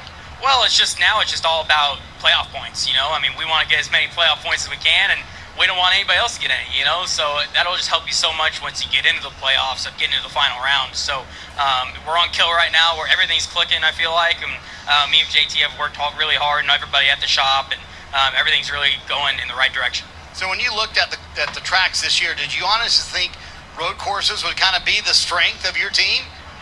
Yeah. I mean, I feel like we've always been good at road courses. I feel like I've always done a solid job at them. I hadn't won one before this year, which always frustrated me because I'd always been in the mix, but it never really sealed the deal. So to finally get that one meant a lot. But hopefully we get a second one here. I mean, we got a really fast car. They did a great job with it. So hopefully to finish it out. And going back to that Portland race, you had to earn it on a final few restarts. So how much confidence did that give you at that part of your game? Huge. I mean, there was so much that happened in that race, you know, with overdriving the corners and how the restarts played out, and we were able to be on the good side of it, but we have a fast car today. You might see some of that too. I mean, you're going to have to really push the limits here at the end of the race, so hopefully you'll be on the good side of it. So is that in the back of your mind? You're thinking, all right, if this comes down to later, I liked that restart, I might try this a little bit different? Yeah, I mean, it's just, I don't know if I haven't been mid-pack yet, so I don't really know, but I don't know how aggressive everybody's been on the restarts yet, so, but when it comes down to it, you know, you got to, so it's going to be wild once it's 10 to go, and, you know, everybody wants to get that spot up front. He's led every lap so far, and Rick, that sprinkling I mentioned a moment ago, it's now stopped, so hopefully we're getting closer to getting back to green here in Chicago. We agree, Marty. And I agree, Ferris Bueller's Day Off is a great movie, as we were talking Chicago movies. Well, how about Brandon Jones and his favorite movie? Well, it kind of ties in with his helmet, Top Gun. Brandon Jones here, and this is my helmet for this season. If you're a movie junkie, you love the pilot stuff, you're going to recognize it right off the bat, but it's from the brand new Top Gun with a twist. I wanted to kind of incorporate the rooster design portion of it, but I wanted to put my name, obviously. I think to do Goose's son, I think that's pretty cool. I wanted to kind of highlight that. The coolest thing about this entire helmet is the oxygen mask that you would plug into the jet. So that's what the front of this is. And then Rooster's helmet doesn't have this, but this is kind of my logo. This is what I've always put on every one of my helmets. I call this the Cowboy Bandit, the Skull Bandit. A super cool, unique helmet this year. I've done a lot of different things in the past, and it's hard to continue to come up with ideas, but this one for sure knocked it out of the park. So Top Gun Maverick, I thought it was a great movie as well. Oh, I enjoyed Top Gun when I was, thinking about I wanted to be a pilot right after that. And then, of course, Top Gun Maverick follows it up. Kim. So let's get a word with Brandon Jones. You were watching that little piece there. Do you feel like you have a rocket ship under you, or a fighter jet? I don't know if I feel like Rooster today. My gosh, we need to get some stuff working for sure. But it's a really fun track. I've really had fun all week with this place, trying to learn. I've spent months and months, I feel like, ever since we've known about this track, ever since it's been available to get on the simulator, we've been running laps. I know pretty much this whole field really has been doing the same thing, but trying our best to prepare, and it is definitely fun to come race here, but so difficult to pass. I think that everyone is just kind of being patient in the beginning. People are definitely getting comfortable, though, so I think that you're going to start seeing a little bit of that ramp up now once we kind of get back going inside the car. So big thanks to Menards, Homeworks, everyone that's on board here this weekend with us. We got some guests from those guys, so pretty cool. We just got to get going, but I think our strategy right here is going to play out pretty good and get us some track position, and I really think that's all we're missing is just trying to get some track position, and I think that'll pay dividends when we do that. I wanted to ask about strategy. Currently running 30th, but you made a pit stop on lap 19. Questions as to the drivers that came down that lap. Are they going to be good to the end of the race if we see some cautions? It's might be a little bit of a stretch for sure. Now we're kind of getting a few sprinkles, so I think if you had to come put stickers on that or rain tires on that, will be a little bit different. I don't think it'll work out as well as it would have if it just stays dry, but it's just pretty light right now, so it still may work out for us. But yeah, it'll be close, but at least I think getting that track position is going to help. I don't think that these guys are done having some moments here today too, so hopefully we'll be in a position where we'll get a caution and I'll come back down again and get some fuel. It is spitting right now. Talking about wet weather tires, we got to use them, or you got to use them yesterday in practice. Give me an idea of the feel of the race car on the wet weather tires versus the slicks. I've never been a big fan of rain racing until a few years ago, and I actually picked up on a bunch of little things that helped me a ton rain racing. So I'm good with it. Bring it on. I think that it's pretty fun. The biggest thing that I've always underestimated with that rain tire is just the grip level of it. It's actually got way more grip than you would ever think, and it needs a lot of heat. Those are the two big keys with that rain tire that you really have to remember as a driver to make it work. So yeah, definitely gotta stay after it when the rain comes. But the pace falls off too, so it's a really good equalizer, I think, for everybody because everything just kind of gets a little bit slower and it bunches everybody up. Marty, sounds like Brandon Jones is ready for the wet or the dry. Let's chat with John Hunter Nemechek, second right now. So the word we were talking about earlier was survival, right? Are you surprised, though? It's been a very clean race. Yeah, I hope you don't jinx us now. No, I'm not. I hope. Yeah, no, it definitely has been a clean race. I feel like everyone kind of knew coming in that we had to be respectful to one another out here, and I think Letarte said yesterday that every driver knows where the problem areas are and how do you use that, right? So for us, we've had a really good day. Our Yahoo Toyota GR Supra has been really fast. almost as fast as Xfinity 10G. Cole is definitely a little bit better than us right now, but hopefully when we make a pit stop, whenever we do, and either put wets or slicks back on, we'll be able to make the adjustments that we need to go contend for a win. So when you and I were talking, I said, tell me about the course. Do you see the buildings? What do you see? And you said, I see the fans. I mean, do you see them packed against the fence? Yeah, you definitely do. Being able to ride around here under caution has been really, really cool. Looking out to the right, out to the left, I mean, there's fans packed everywhere. And it reminds me of some other road courses that we've run in the Truck Series and in the Cup Series where it's just completely packed. I mean, going from turn 5 to turn 6, if you look out the right side under caution, it's 2 or 3 rows of people packed up against the fence. And I think there was one guy even hanging out of a tree watching. So it's been really cool. This whole experience of racing downtown Chicago has been amazing. Hats off to everyone in NASCAR, Julie, the town of Chicago, for all that they've done, and it's been an adventure. It's been a new thing for us trying to figure out our bearings, but I'm having a blast. So when the schedule came out, were you thinking, man, should Xfinity be first? I mean, maybe the Cup guys want to go run the race first rather than us. What's that like to be the first race on the street course? Yeah, I think it can go one of two ways. It could have went really good or really bad, right? And I feel like so far it's gone really good. Everyone's been respectful. Everyone's been trying to learn, logging laps and making mental notes for when it comes down to the final stage.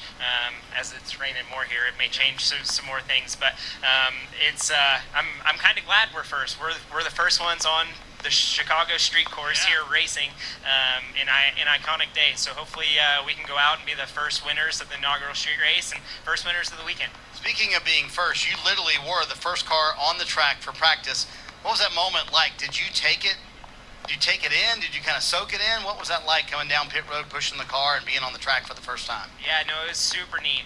Being able to roll out our purple mobile, our Yahoo scheme this weekend has stood out for sure, but being able to push down pit road first and then leave the pit box today first for practice as well has definitely been an amazing experience, and I can say I was the first one on the racetrack. Yeah, so as the rain picks up here, how's that going to change the game? Because we will race here in the rain. How did you feel like your car was in the rain? Well, I hope it downpours. I feel like we know what we did wrong earlier when it was just drizzling a little bit, so hopefully we can make that adjustment to be better in the rain. But we weren't very good earlier today in practice, so we just felt on top of the racetrack and didn't feel like I had any grip. So where other cars were making quite a bit of grip. So we have to go back to work, but Ben and the boys have been working hard. We talked a lot about that just with rain in the forecast and the unknown, right? So I feel like we have a good game plan if we go back on slicks or if we go back on wets. But if it's going to rain, let it rain. There you go. And Kim, a moment ago, Ben mentioned, Ben Bayshore, his crew chief, they chatted about that as well. What are we going to do? What's the plan if it does indeed rain as it continues pretty steady here, Kim? Yeah, it's definitely getting heavier down here, Marty. Brett Moffitt and I were just discussing what's going to happen to the racetrack. It got rubbered up. We're going to see this rain, not quite enough to wash off the track. What do you think we're looking at when we go green here? I don't know. This weather's kind of all over the place. It rained, it stopped. Now it's starting to pick back up again. But so far the racing's been really great. Our AM Technical Solutions Ford Mustang is really fast. We got the track position we need. So hopefully we can go collect on some stage points here again in the second stage and move on. We'll just have to be on the tip of our toes with what tire decision we want to make or if NASCAR mandates that for us. But still a lot of racing left. Hopefully we can stay clean and stay up front. It has been clean and relatively calm. Do you predict that's going to be the second half of the race, or are things going to ratchet up and we're going to see some chaos? Well, the rain could be a big decider in that, but I do think even if we do go back dry, I think the drivers are getting more comfortable finding out where they can push a little bit more here and there, and that's going to create more chaos, certainly on restarts and even just trying to push to catch the guy in front of you. So comfort can be a bad thing in terms of chaos, but yeah, I would expect a little more excitement as we go. When we take the green flag, Brett Moffitt will roll off from the 4th position. So many have talked about the rain. Want to take a look at the radar. This front or little storm that is coming through it looks as though it's trying to pass a little bit to the north of us, but you see another one building back there. And again, the reason we're under a red flag condition is not because of the rain, because we can race in wet conditions. We can't race if there's lightning. Yeah, lightning's the issue. The real question is with the rain, will it be mandated wet tires or team decision? We'll just have to see. Let's check in with Dale Jarrett and Brad Doherty. All right, guys, a little bit of a break here. Let's recap. What did you guys think? What did you see in those first 25 laps? Well, DJ, I think we heard all the guys talking about the patience and the respect and those types of things, and we saw that. And I thought towards the end of that last run, it was starting to ratchet up just a little bit. But I want to talk off of what Brett Moffitt was saying. When they go back racing, you're a race car driver. Are you going to immediately go and try to take advantage of what you've learned as you go back to this second half of racing, or are you just going to sit and ride a little while and wait on the weather? Yeah, I like that Kim asked that question to kind of set that up. It was perfect, and Brett Moffitt did a good job of answering, and I think he's very truthful in that. I expect to see a lot more contact here. I think that you are realizing now there are only 30 laps, and there's going to be less than that by the time we take the green flag to go in this race. And if you're going to find your way to the front, you're going to have to start pushing a little harder and moving a little bit few more people out of the way. So we'll take a look at these first 25 laps here with the race recap that we've got. Been kind of calm. Cole Custer got a great job. It's like nobody else knew they were going to get the green flag here, but Cole sure was ready. Cole checked out on these guys. He was setting the pace, and then Justin Marks had this engine issue, and we expected him to have a big day today. It's too bad. All down the track pretty bad, though. Man, it sure did. It took a while to clean all this up. You could see he spun in the oil that was coming out, and then as he sat there, everything that was inside this engine came out, but Cole Custer went on to lead every lap of that first stage and take those 10 points plus the playoff point. Yeah, just manage that track position, and that's what we're talking about. Is that going to change as we go forward? And we saw this young man get to the tire barrier as well. Just a lot of inexperience there. Went in driver's side first, unfortunately, but we had a restart there. Cole Custer goes out again, takes the lead. Nemechek's trying to run him down. Then comes the rain. Yeah, Cole Custer's just done a really good job. We heard him talking a while ago about restarting in first gear, the launch he's able to get with that, and as we see, this is for the weather. It's actually for lightning. This time it wasn't raining at all at that time. But Cole doing a really good job of maintaining that first position and realizing how important it is that he does that every single time here. So, but there's going to come a time with some alternating strategies here. He's going to find himself back, not out front, as some others have already made a pit stop, and he's eventually going to have to make that choice, probably under green, the way that it's looking right now. So then we'll see what he's like around traffic. Yeah, tell me this: what are these tires? I mean, what kind of grip do they make if there is a downpour with these rain tires? Yeah, how grippy is it? Yeah, well, it's not very. I mean, obviously if it doesn't puddle up, then and of course they'll stop the race if it does that. But if it's close on it, the rain tire actually will provide a little bit more grip in some ways. Steve Letard and some others were talking yesterday. They should send them out, or this morning we were talking actually, that they should send those guys out, these Xfinity drivers, on the rain tire just to lay some rubber down, because it will do that quicker than the slick tire actually will. But so it's something to have there. If you get alternating strategies there, it could be an interesting race here. Be a little bit more aggressive driving in some areas. I think that they could get that. So it could be a lot of fun for us to. This is going to be fun regardless of which tires they're on, because it's getting time to win this race. Yeah. Who else have you seen outside of Cole Custer and Nemechek that maybe has a shot to, as we get towards the end of this thing, to have a shot to win this thing? Keep your eye on Justin Allgaier in that 7. Yeah. He's ready to get a win here. Yeah. I agree. Watch out for that 7 car. Yeah, see the drivers getting ready. They understand that it's coming up. Yeah, they're laughing right now, but getting ready to get serious. So again, under a red flag for lightning in the inaugural NASCAR Xfinity Series race of the Chicago Street Course. Appreciate everybody tuning in here this afternoon. Roughly 100 people in the chat watching as of right now. 70 likes on the stream. Our goal is 100 likes for the stream, so run that like counter up. If you have not hit like, definitely do so.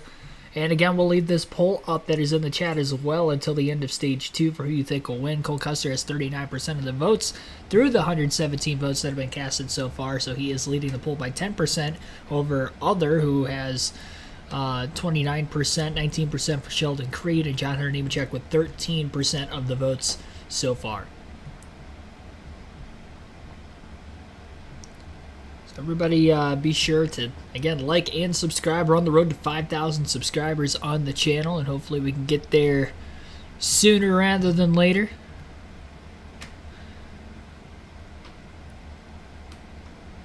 Joey Logano will win the Cup race tomorrow.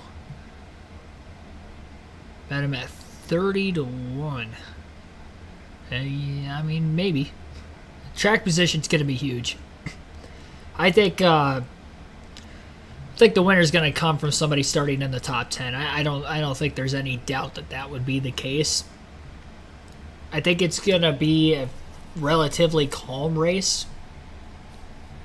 Kind of similar to what you're seeing from the Xfinity Series. I actually expected this race to be the race where we'd see a lot of cautions, and we just haven't had that. These cars don't race quite as good as the Cup cars, good as far as the handling conditions for the drivers compared to the Cup Series cars with the next gen on the road courses and the short tracks. So, although this car can be edgy on the intermediates, it's not purpose built necessarily for those style of racetracks, which is why the handling of the race cars themselves aren't as good as what they are on the road courses and the short tracks. I think that is something that a lot of fans, including myself, kind of misinterpreted when we were hearing about the next-gen car, that it was going to make short track racing better.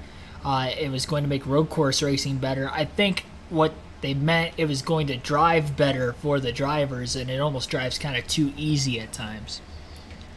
How many laps has Custer led? He's led them all so far. He qualified on the pole. He's led every lap.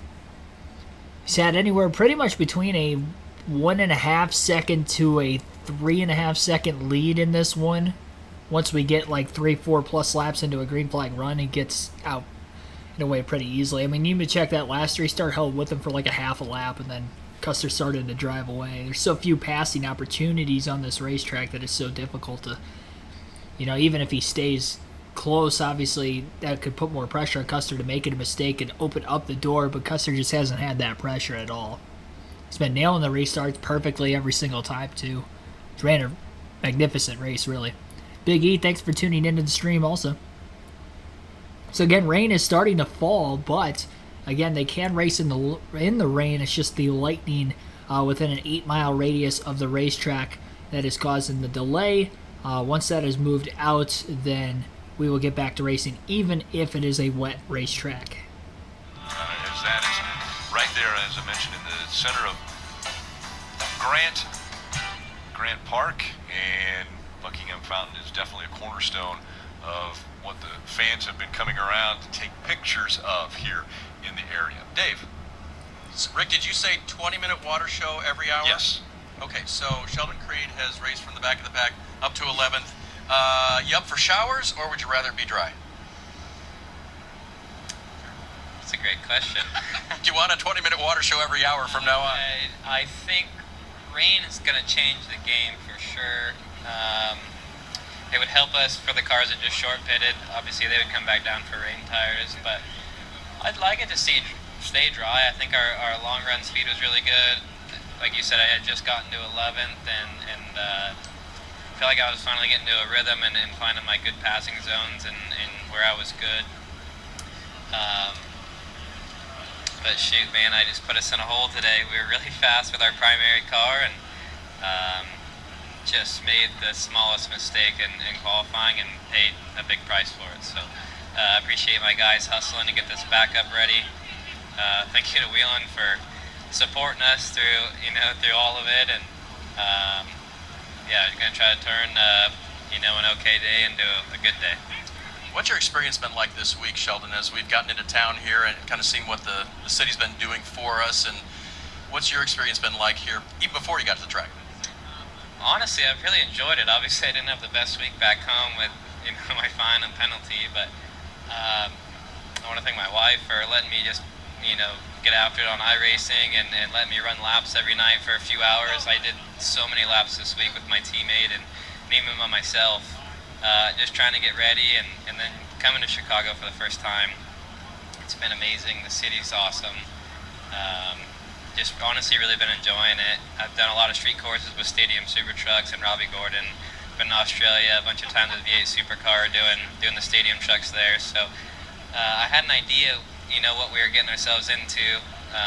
But until you see it, right, it's hard to know exactly what it's going to be like. But I think NASCAR did an amazing job. I think it's only going to go up from here and get better, and maybe you'll see us in other cities and maybe combine races with IndyCar. I think the options are endless, so I love to see where it's going.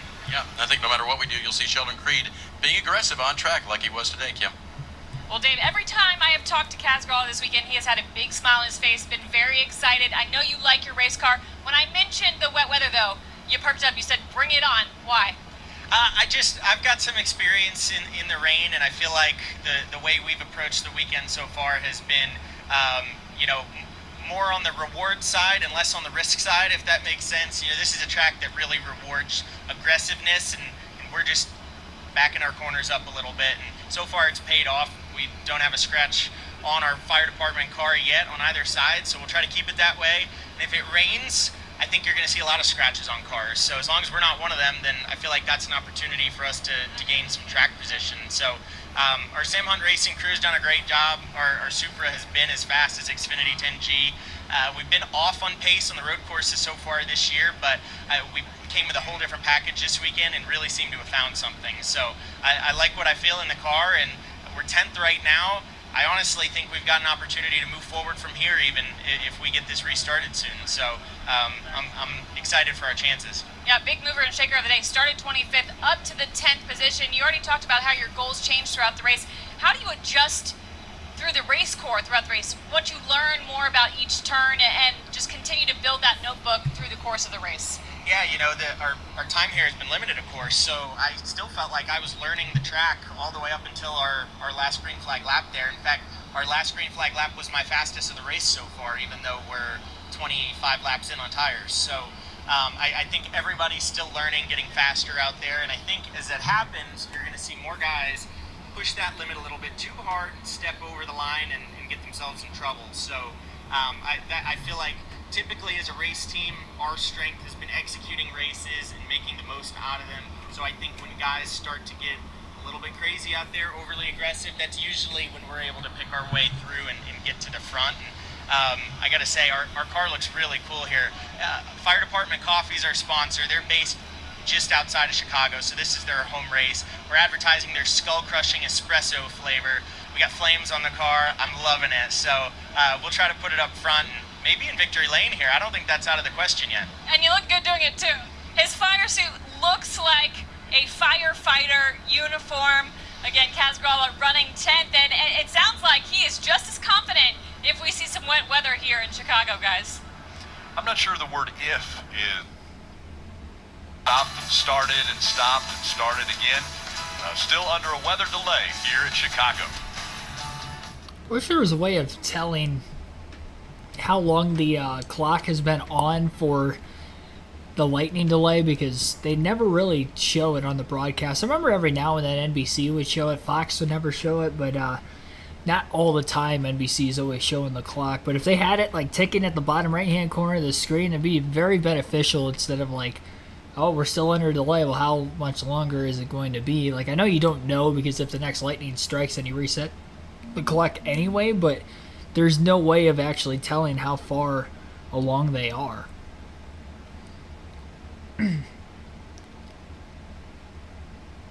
Until all of a sudden it's just like, okay, drivers are getting back in their cars. Like, oh, all right, well, that was unexpected. From at home, maybe at the track it was more expected. But even then, like within an 8-mile radius, you don't necessarily have to see it at the track to, have it be within the vicinity, I guess, too.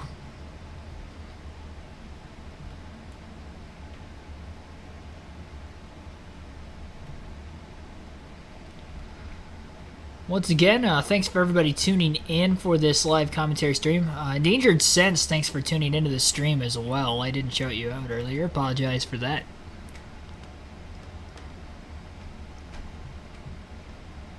Joanne Cryer, also welcome into the stream. And hopefully everybody is enjoying this.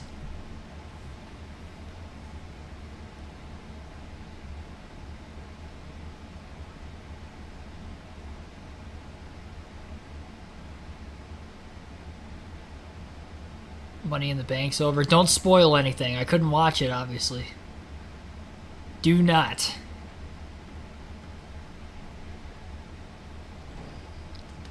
I was planning on eating dinner and watching that later tonight, honestly. I might not tonight, depending on how late this race goes. I might just end up watching it tomorrow afternoon instead before the race.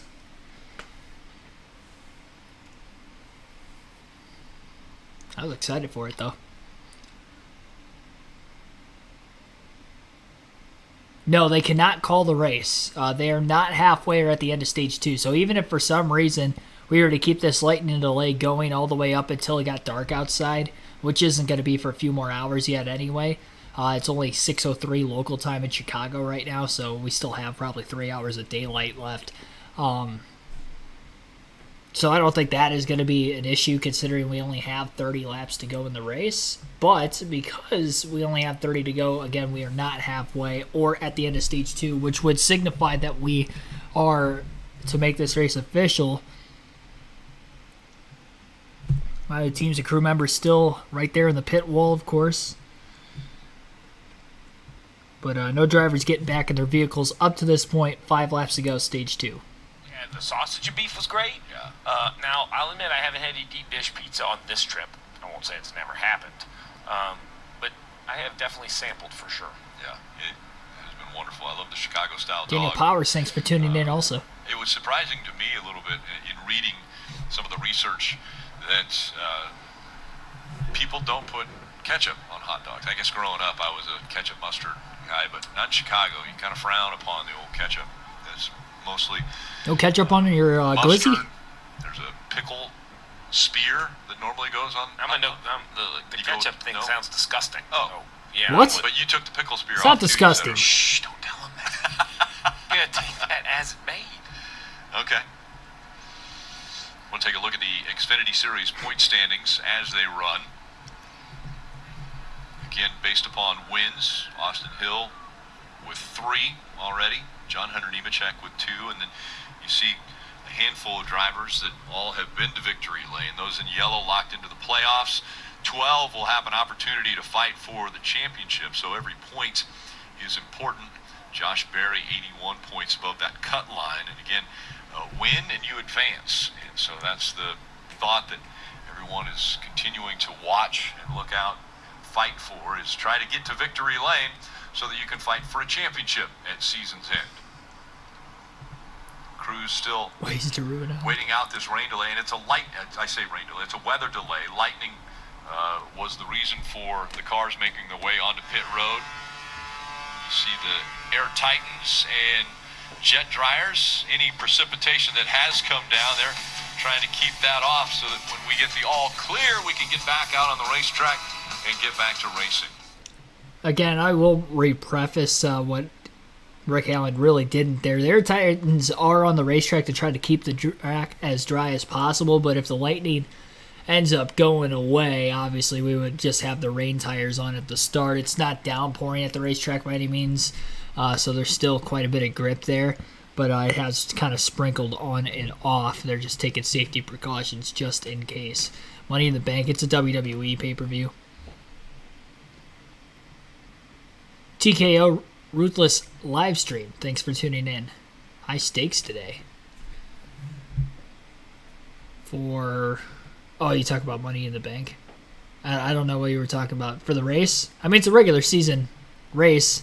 There isn't really anybody in contention at the front of the field who hasn't won yet this. I guess Brett Moffitt. I didn't really think about that. Moffitt's in 4th. He's kind of working his way up slowly. I think he started right around the 7th place position, so he's picked up a few spots here and there. Lap time wise, he hasn't really looked as quick as, say, like Custer or Nemechek at the front of the field, but maybe he's got a shot to get by Allgaier for 3rd on speed with the way he's paced so far, and under the right circumstances, maybe he can get that car out in front during pit stops. Again, it is likely to be a 1 pit stop race today for fuel. We have quite a few drivers in the field who still have not been to pit road through these first 25 laps. With the early caution laps, and obviously the caution laps with this lightning delay as well, we've had 3 yellows total so far. And it is looking as if it is going to be a 1-stopper. There were quite a few drivers who came onto pit road during the second caution of the race, which I believe was at lap 17. Those drivers are in question of being able to make it on fuel. I would probably like to think that they wouldn't be able to make it, and they were planning on having 2 stops, taking advantage of those fresh tires. Miguel Paludo, I believe, is the first driver of those on the 4 fresh tires. He's up to 13th. He restarted 20th, I believe, from that second restart, the most recent restart that we ended up having, and he got up to 13th during the run. So the tires did seem to matter quite a bit for Paludo there. Gave him just a little bit of extra grip. And he was able to make his way through. But if we do have to start on the rain tires, that kind of evens the strategy right back out again. And those drivers who already pitted and lost track position are in maybe a worse spot than what they would have been beforehand. Josh Berry's another driver. I think he was like 15th, but he's 24th now after pitting, so it's also tough. And they are back on the air at the USA Network in Chicago. Go ahead to uncover those cars and get the cars on the racetrack and back to racing. I want to show you how the day started just a couple hours ago. Look at the crowd on their feet, the different grandstands around the course. Oh, they're just airing the race from earlier, I guess, from the start. The inside as they I'm not commentating this the second time. I already know what happened. Outside of him, John Hunter Nemechek in the 20. I'll just let you guys play. Or listen, I should say. I'll play it for you. Street course race in NASCAR. Green flag is in the air. Cole Custer jumps out to a big lead as it goes down the front stretch into turn 1. Here they come, first time into turn number 1. That's the 90-degree left-hander, Cole Custer with the lead. John Hunter Nemechek to second. You've got Austin Hill in third. Everybody minding their manners, minding their P's and Q's. They exit the right-hander too. Actually, while we're waiting on this, we'll just play that quiz game like we were doing during our last red flag period during the, I think it was Gateway for the Cup race. So we'll play some Sporkle here. We'll do some quizzes while we're waiting. I won't play that for you guys because they're just airing the race that you already listened to me commentate up to this point. So that would just be kind of a replay of everything that's already gone on and happened through these first 25 laps. So let's go NASCAR Sporkle. And let's do some NASCAR quizzes. We did 2 of them last time. Let's just kind of see what they've got. What does Sporkle have for NASCAR quizzes? I wonder what they've updated on here recently. We got NASCAR Champions. NASCAR Tracks. And gotta find a tougher one. Points race winners.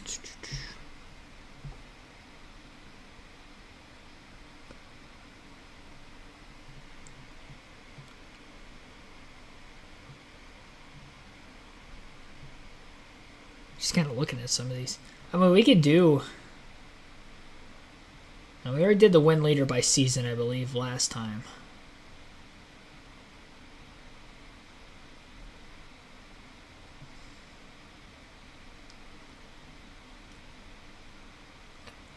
Top 10 most disliked athletes. Like, where do they get that from? Probably a magazine of some sort.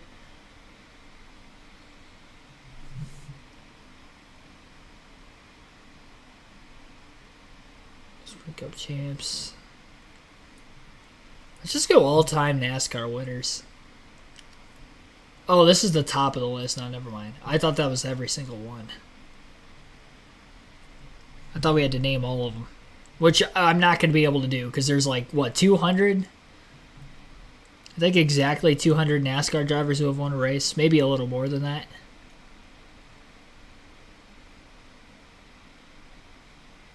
Race winners 2010s.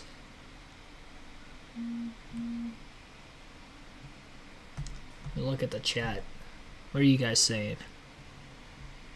Possible to make passes. Yeah, there's been some passes. Mid-pack. We just haven't really seen many positions change at the very front of the field, but it's been quite a bit of passing, honestly, mid-pack. More than what I probably thought there was going to be, especially this early in the race. Whoa. Is this a Red Lobster commercial? I haven't had Red Lobster in a while. I'm down for some seafood. I haven't had seafood in a while. I would love to live on like a coastline just for the seafood side of things. Not far enough down south, though, only because of like potential hurricane issues. That's the only reason that would suck, but I love me some seafood. Do Xfinity series all the time. Is this... Okay. So this is maybe going to be more challenging than Cup.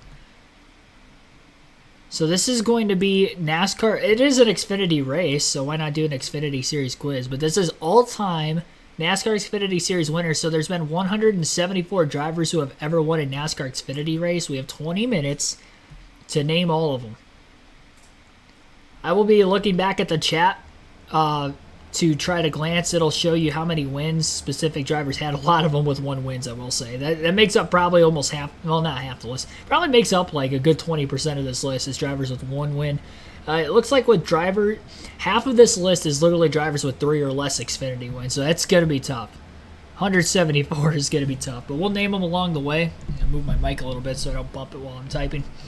And I will look at the chat for any extra confirmation. I think I'm just going to kind of name names. I don't think there's going to be any strategy to this. I think we just got to name as much as we can in the 20 minutes. So we'll start off with the easy one, Kyle Busch. And then obviously Kurt Busch is on there already. I don't know why, but Ryan Newman popped into my head. Jimmy Johnson's got 1 win, I know. Jeff Gordon's got a title. Jeff Burton. Let's go Dale Earnhardt Jr. Both of them. I'm just thinking of 2000 era drivers first. So Edwards, Hamlin, Vickers. 2000 era drivers first, and then we'll just kind of go from there. I'm sure Ricky Craven's on the list. My guy Dave Blaney, of course, has 1 win. Ryan Blaney would have been on there too. Kenny Wallace, Mike Wallace. Rusty Wallace would have popped up on there, assuming. Casey Mears. Okay, he does have 1. Reed Sorensen. David Green. Jeff Green. Just gonna put Sam Hart on there before I forget. Kevin Harvick, obviously. Tony Stewart.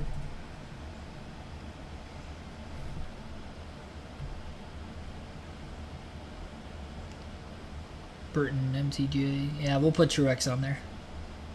Truex, Mark Martin. Yeah, anybody that drove in the 2000s is what we're going to name first. Mark Martin's second on the list, obviously. Ryan Truex is on there, obviously winning a couple weeks ago. So this is like up to date. Because they put Ryan Truex on the list. Maybe some other guys who were racing in the 2000s Xfinity Series and had 1.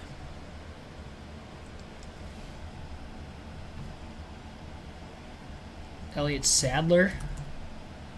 Hermie Sadler on the list too.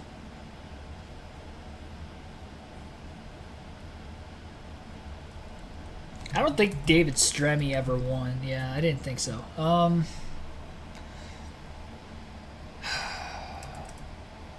See, I was kind of going all over. Paul Menard. Paul Menard's on here.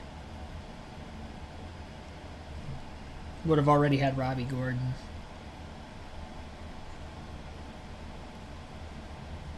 Boris Said. Max Pappas. Oh, Pappas never won one. Okay. Ron Fellows. Some of the road course ringers.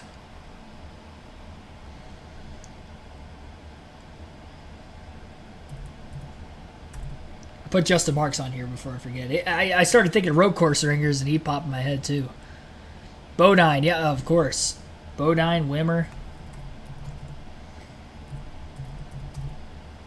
Hornaday. Skinner's more like 90s, early 2000s, but I'm sure he's a... Yeah, Mike Skinner's got 1.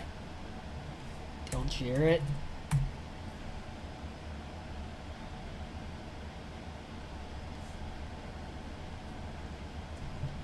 Some other 2000s guys.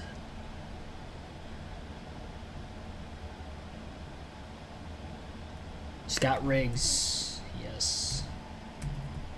Johnny Benson.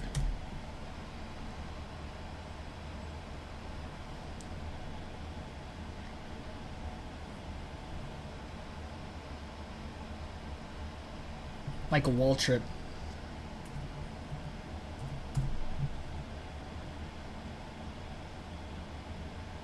We got any more from the 2000s? We haven't named yet before we move on?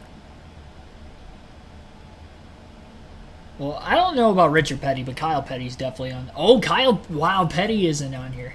I think Kyle Petty went from ARCA to Cup back in the early 80s, if I'm not mistaken. So I think that's why Kyle Petty's not on the list. Richard, this was before his time. Remember, the Xfinity series didn't start till the early 80s.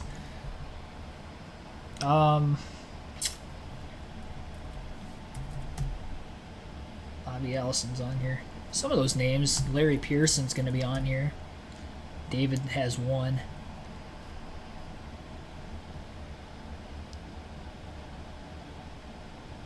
I'm still missing some 2000 drivers who ran in the 2000s. I've got to be missing quite a few of them yet. I didn't go by like organization. David Reagan, he's on here. Trevor Bain's more early 2010s. David Rudiman. I think I spelled his... Or is he not on here?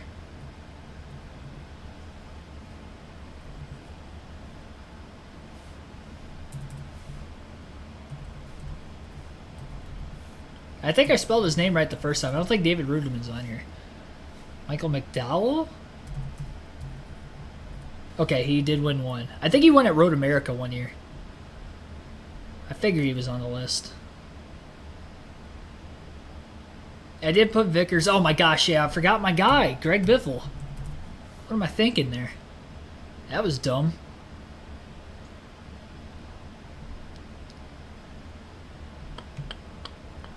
Yeah, that was pretty dumb. Ricky Hendrick? No. I didn't think he got up to the Xfinity series yet.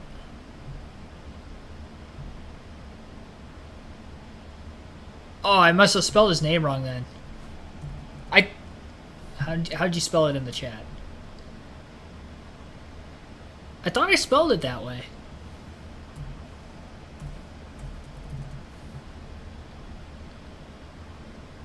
Is that how you spelled it? R-E. Where am I getting the A from? There it is, David Rudiman. Okay, that's what I thought. Didn't he win at Kentucky one year? Yeah, Stenhouse is a good one. Stenhouse.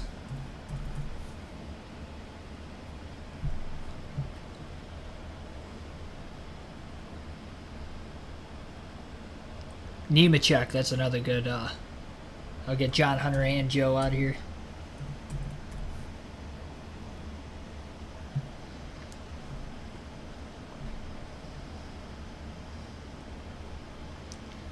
$2000s. Sterling Marlin, he ever win one? Okay. It's a good guess. Jamie McMurray. It's going to be on that list. Kyle Larson. It's more early 2010s.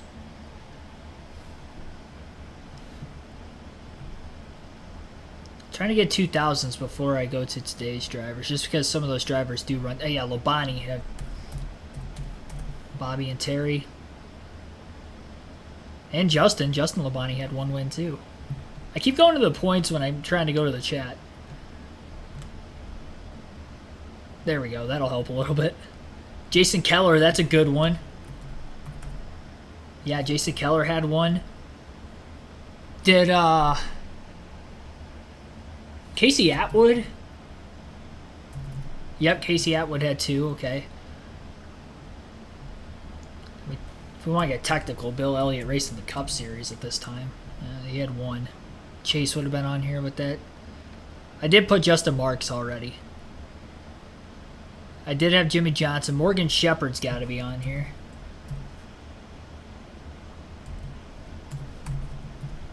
Yep. I don't think Stephen Light ever won a race, did he?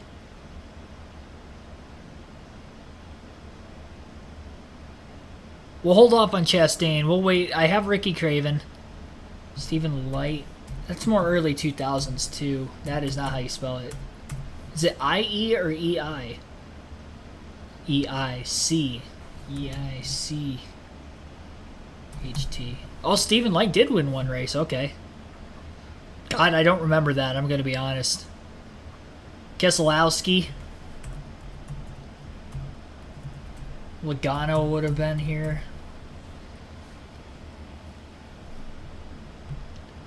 '2000s Xfinity Series. Clint Boyer. Forgot about Boyer. I usually, I think last time I did something like this, I started by like organization of teams, but I want to do decades this time to see if that'd be a little easier. Who have we not mentioned? Matt Kenseth. There's another one with 31 wins on here. I can hear the cat meowing upstairs. I don't know if you guys can hear that or not. I think he needs fed.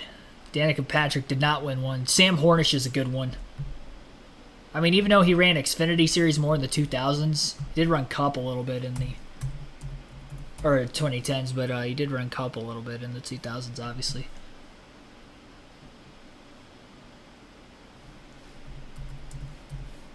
Alright, we're gonna do today's drivers. So let's go modern drivers that we have not named yet in the chat. We'll switch it up a little bit. Jeremy, oh yeah, hang on. Jeremy Mayfield. Thank you. Oh, Mayfield's not on here. Okay. That's weird. And I did spell it right. It's a pretty easy name to spell. Oh, Jeremy Mayfield's not on here. That was a good guess, though. I forgot about him. Casey Kane. Hang on. Hang on. We're not done with 2000s yet. Casey Kane. There's probably some other ones we haven't gotten to that I forgot to mention. Derek Cope, maybe? I mean, that's more 90s, but ran back markers in the 2000s. I'm just trying to think of, like, the video game. I don't think Matt Crafton ever won a... Yeah, he never really ran Xfinity. He was just been trucks the whole time. Truck lifer. Got Bodine.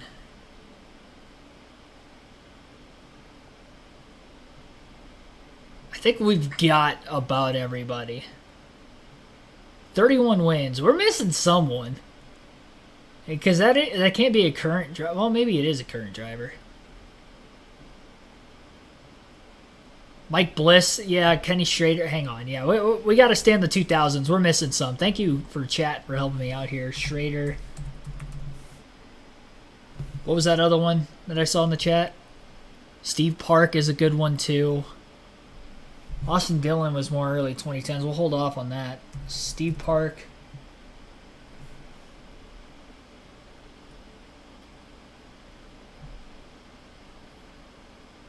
Johnny Sauter is a good one. I spelled that so wrong. I think Jay Sauter might have won one too. I'm not entirely sure on that.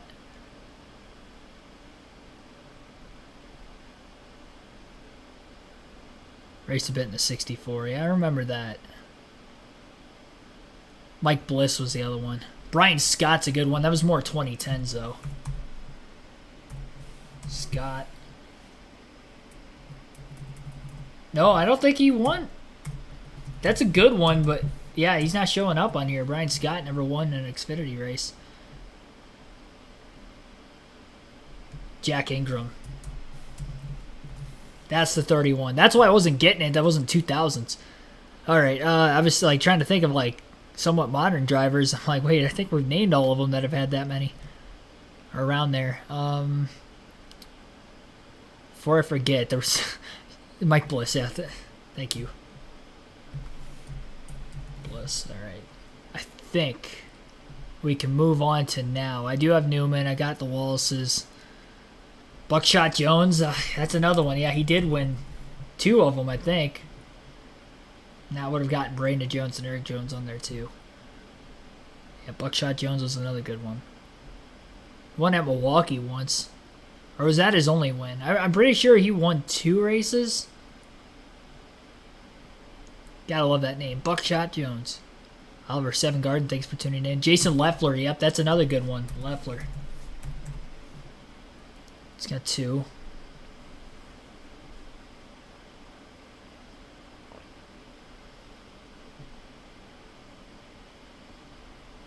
All right. Modern. All right, modern drivers that we would not have named yet. They could run in the Xfinity Series today. We'll go Austin Hill, Justin Allgaier, Daniel Hemrick. Kind of cheating a little bit, but I can kind of look at the leaderboard. Sammy Smith. Chandler Smith would have been on there. Regan Smith. I don't think Kligerman's ever won one. Yeah, I think that was truck only for him. Kaz Gralla never won one. Yeah, I didn't think so. Josh Berry.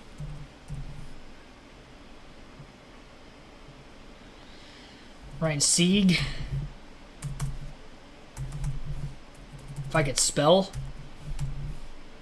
Oh, he never... Never mind. Jeremy Clements won at Daytona. I was thinking it was Ryan Sieg for some stupid reason. He also won at Mid-Ohio once. Jeremy Clements. Oh,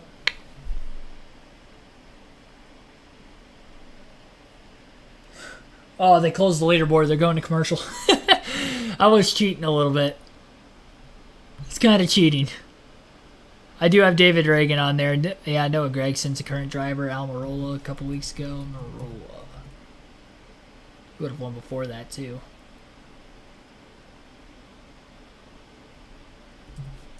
Hang on, I forgot Jimmy Spencer. From the 2000s drivers, it just popped in my head. Yeah, Ryan Reed.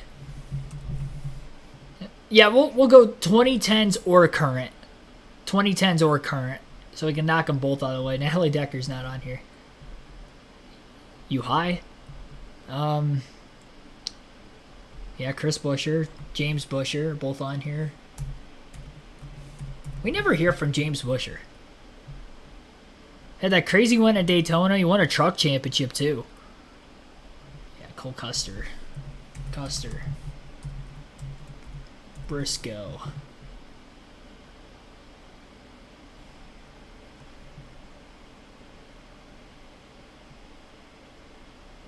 Whoa. They moved the finish of the Xfinity race.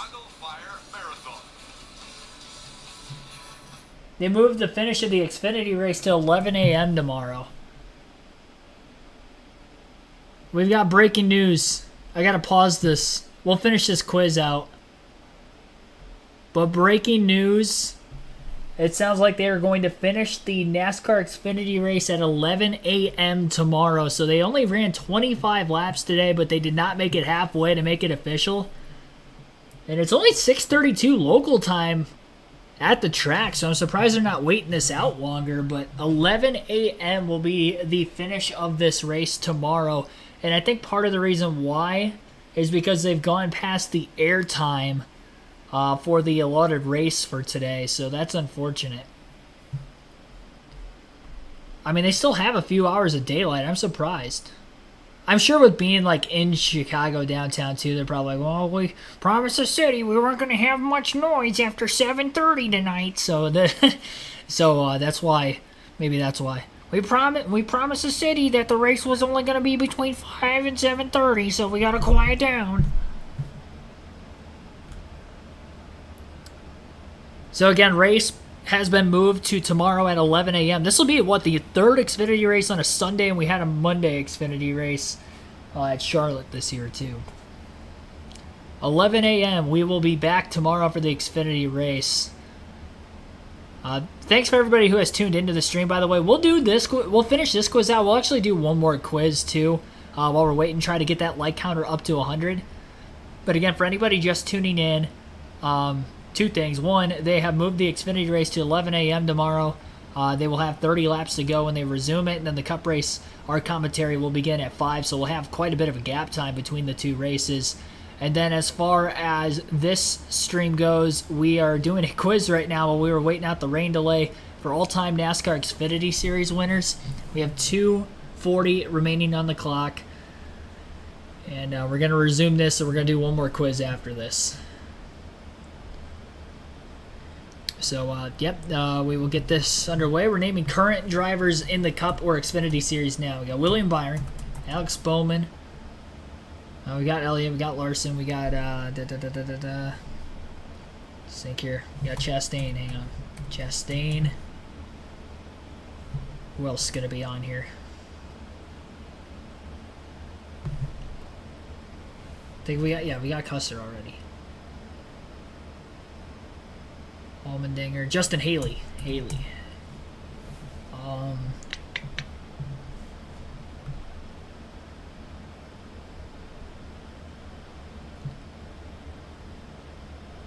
Criminals coming.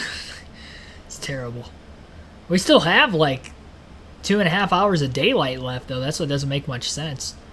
The Dillon brothers. Who else is the chat saying that I haven't named yet? We've got Busher. Suarez has to be on here too. Yep. So Suarez.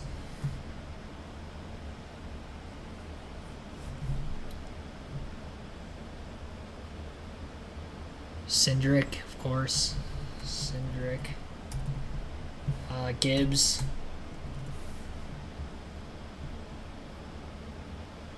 Oh, we forgot Bobby Hamilton. Yep. Junior and senior. The 2000s drivers.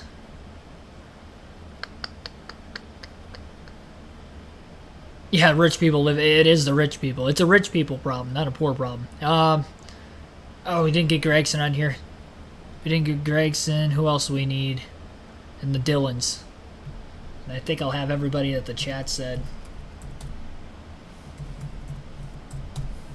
We're missing 2 of them in the 20s, and I feel bad. I mean, we didn't go quick enough.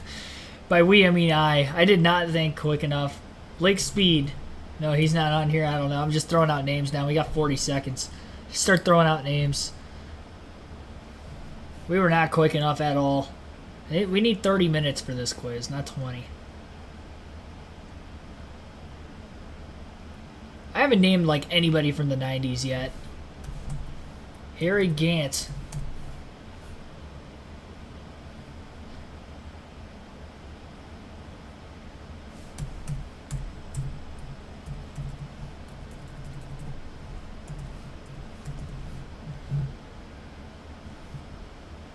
Nope. Yeah, I kind of panicked those last 30 seconds or so. This was bad. I mean, it's not that I forgot names. We just didn't have enough time. We were kind of clicking through pretty good, honestly. Christopher Bell's got 17 wins in the Xfinity Series. That's impressive. For how short a time he would have been there. Randy LaJoie, of course. Yeah, I mean, we probably could have gotten around him. We forgot Marcus Ambrose with the 2000s. I will say that. And I was thinking of him when I was doing the Tim Fiedel. I thought about him. For some reason, I didn't think he won. I was wrong on that. Brendan Gaughan is another one. And obviously now Ryan Preece. Yeah, I mean, I know I could have done better on this. Tyler Reddick. We just didn't have enough time. And we didn't get the average either. That's disappointing.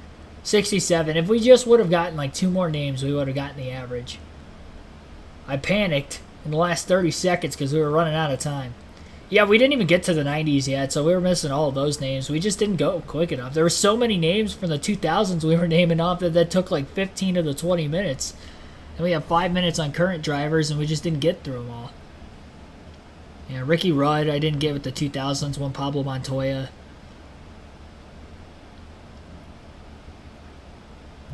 More recent drivers, Brandon Brown, Michael Annett, Myatt Snyder. Yeah. Hank Parker Jr., another 2000s name. Yeah, we just didn't get there. There were a few from the 2000s we did forget, but very few, honestly. No big ones, so that's good. What's not good is we didn't get the 67%. So we definitely have to do one more quiz to try to redeem ourselves. We have to get at least average score.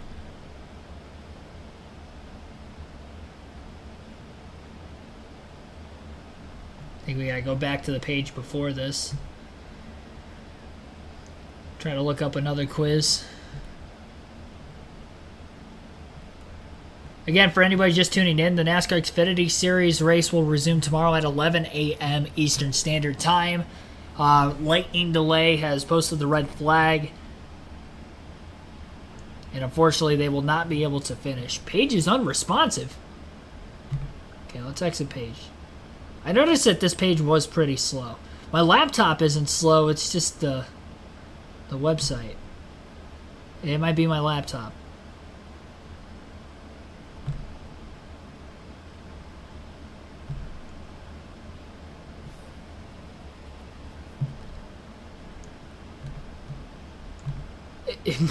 It might be my laptop that's slow. This not good.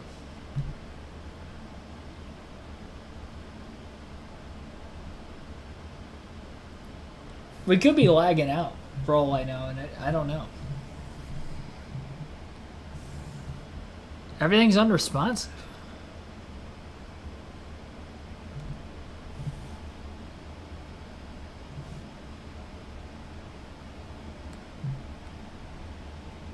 Like, I can't even see the chat right now.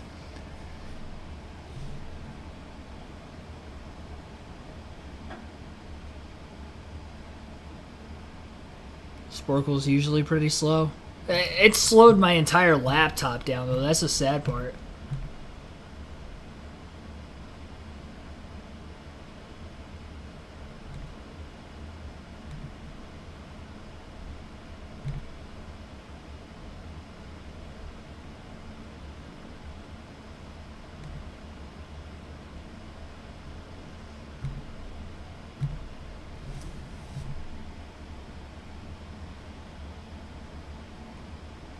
I like how the stream's still going on, but I have a white screen. Like, I cannot see the chat. I have it up on my phone now. Same thing to you. Blame the peanut butter sandwich. No, that was long gone.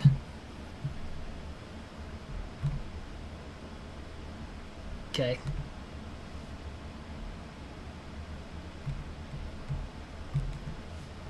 We'll do one more Sporkle quiz. I like how I had to completely log out of this.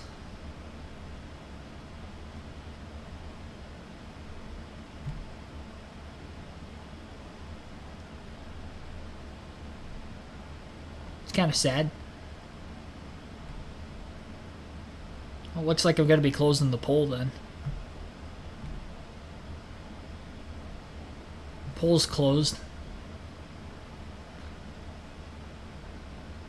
We didn't lose a stream. I like how my stream was still going perfectly fine with the camera on and stuff.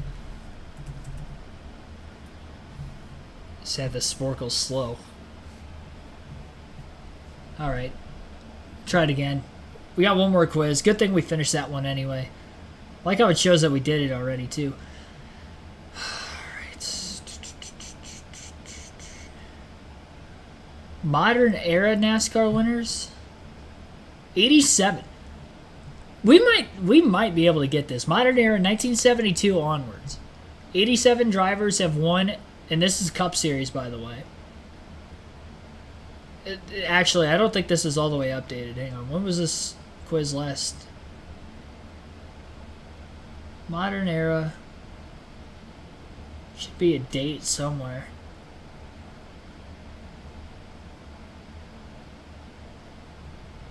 More info. September 9th, 2017. Driver has qualified for at least one Cup race. 2015. Okay, so this isn't all of them. But I think we're going to play this quiz anyway. So this is up to 2017. Anybody who has won a NASCAR race in the modern era. So from 1972 to 2017. So we're not going to have all the drivers of the modern era because from September of 2017 nonetheless. So anybody from like Stenhouse would technically be on here still, but after 2017 they're not going to be on here. So this will be our last quiz, 15 minutes. If you want to stick around the chat, by all means you can do so, and we will get going here with this final quiz. So 87. Jeff Gordon. He's going to have the most. Jimmy Johnson's going to be next on the list. Okay, never mind. Oh, yeah, because it only went up to... Yeah, my bad. Darrell Waltrip. 76, that'd be Earnhardt. It shows when their last win was. Which is interesting. Rusty Wallace is going to be on this list. Trying to get the ones towards the top. Tony Stewart. Bush. Both of them.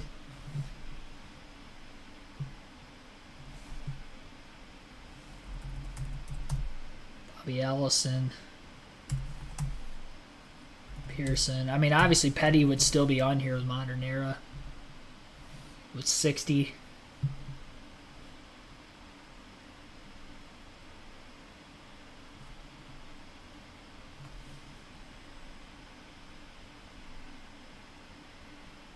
We gotta get 69. Last win, 1985. Yarborough? Yep. Okay, now we can move down the list a little bit. Edwards, Kenseth. Trying to go in somewhat decent order. Doesn't have to be perfect. Dale Jr. would have been on here from Earnhardt already. Hamlin. Who else would be right around here? Labonte. Both of them. 44 wins. 2003 was their last one. Ricky Rudd. Oh, that wasn't it, though. This was 2002. Somebody had a last win in 2009 with 40 wins. Okay, so now the years are kind of throwing me off a little bit. Because that's not when they retired. It's just when their last win was. That's what's kind of throwing me off. Put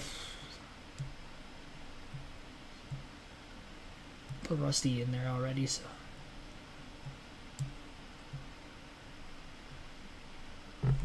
Harvick.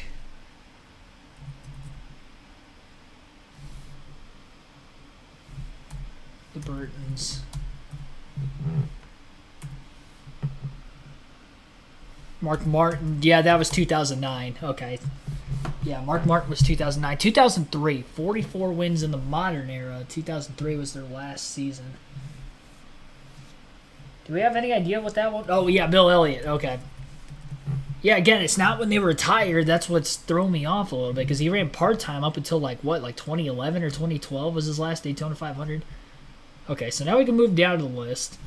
Biffle's going to be down here more. 19. 1992.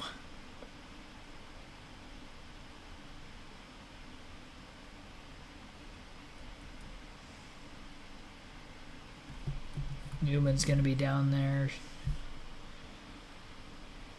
Who else is going to be right around there on the list? We got Newman.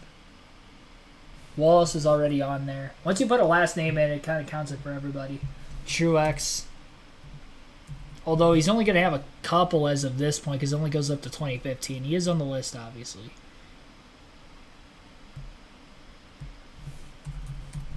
Here, Gant. That was 92. 1988. Good grief.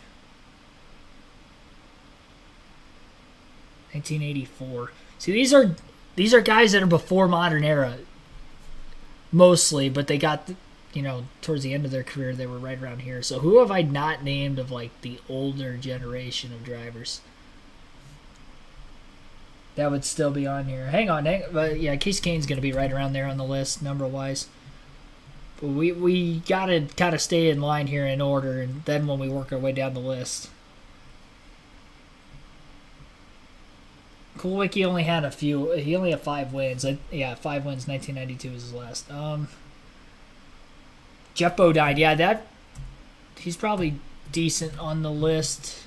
Yeah, okay, so he was at 18. 84. See, the 20's throwing me off. Like, if I saw a bigger number, I would be like, oh, yeah, that's so-and-so, because they have, like, over 50 career wins. But the 20 is kind of mind-boggling me here a little bit.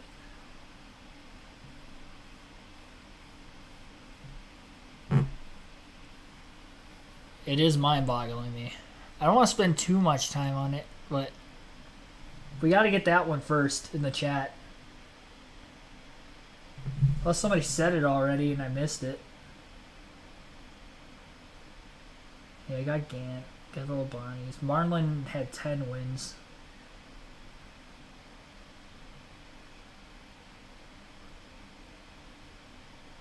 It's not Keselowski or Logano, because...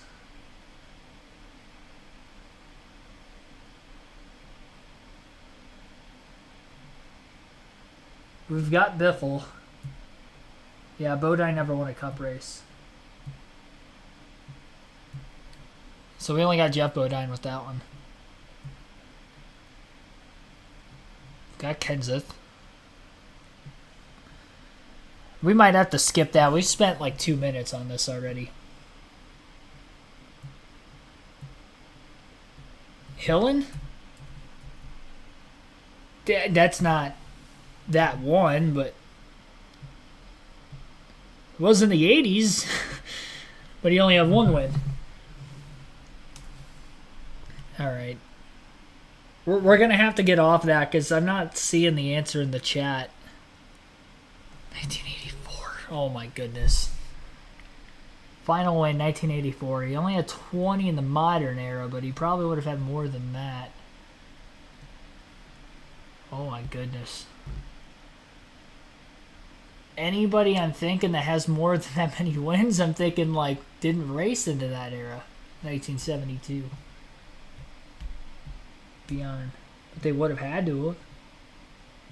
I'm going to feel so stupid when I see that. I need to move on, but I don't want to.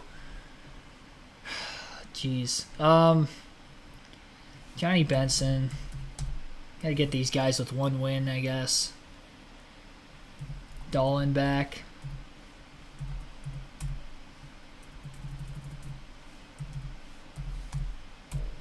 Wait, Benny Parsons. Ah, I got it. Okay, Benny Parsons just popped in my head randomly. That was who I was missing. All right, Phil Parsons. Phil Parsons on the list. Buddy Baker. Baker's probably got to be the other one then. Oh, no, he had 15. That wasn't it. It wasn't. We needed Baker, but that wasn't it. Junior Johnson. No, that wasn't it because Jimmy Johnson's already on here, so when we put Johnson in, that would have... We need the other one. All right. Yeah, it is every Cup winner. All right, we got to start getting more recent. Larson's not on here. Yeah, because his first win wasn't until 2017. It's everybody in the modern era of all-time winners, but it only goes up to 2015 or 2017 on the list. So Stenhouse is going to be on here. Oh, okay. Never mind. It only goes to 15. Okay, so it only goes to 15, not 17. David Reagan. David Rudiman.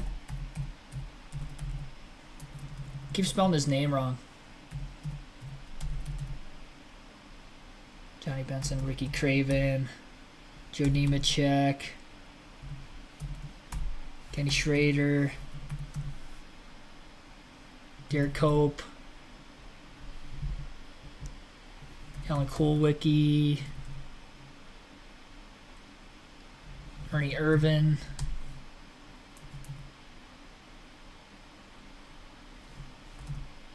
What? Am I dumb? Or did I put him on here already? Hang on, we gotta pause it. I'm spelling Ernie Irvin's name right? I mean, it's only 5 letters. Ernie Van. Did I not put that in? I put I in the first time by accident, but I thought I corrected it by putting A in. Okay. I guess I didn't. I thought I did. Yeah, Clint Boyer. Good Lord. Got Jarrett. Yeah, we're not forgetting Bobby Hamilton this time. Although we did end up getting it late in the last one. Oh, I already got Waltrip. Hang on. Jeremy Mayfield is on this list. That we can confirm. Logano. Keselowski. Trevor Bayne. Chris Buescher would have been on here. No, okay, never mind. Oh, that was 2016. My bad. I was thinking it was 2015. Montoya, yeah, we're not forgetting him again. Montoya. Ambrose. Greg Sachs is a good one.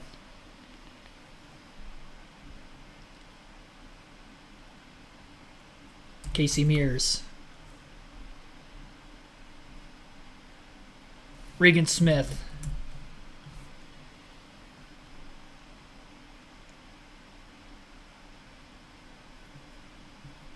Robbie Gordon would have been on there already. Yeah, we got Trevor Bayne, McMurray, Marlin, Menard. Yeah, we got David Reagan. Richard Brickhouse, yes, thank you.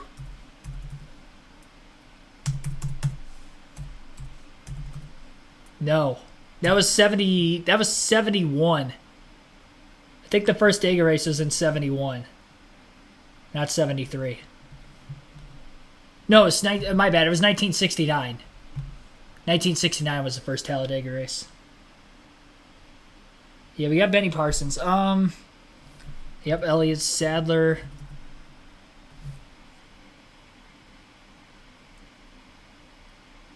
Got 3 minutes. These quizzes are so quick.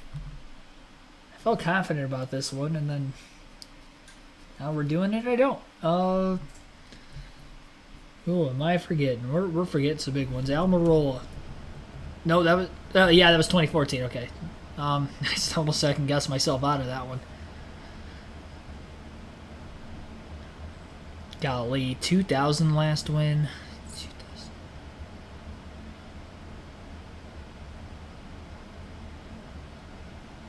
2013. Good Lord. It's got to be somebody from today.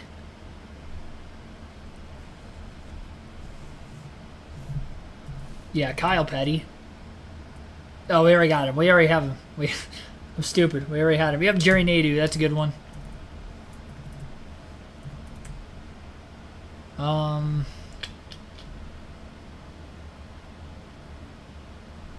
Yeah, we got the Petties. Richard Childress is going to be on here.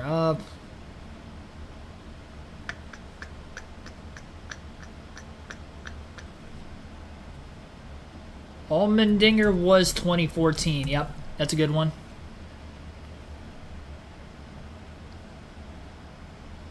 Gosh, a lot of early 70s ones on here with one win. Like, that's just not fair.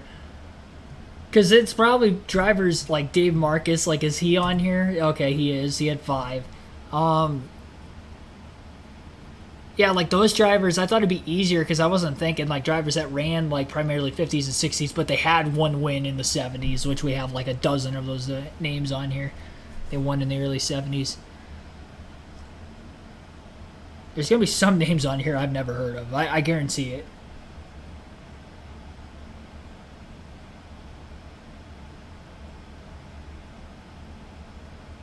Not Ryan Ellis.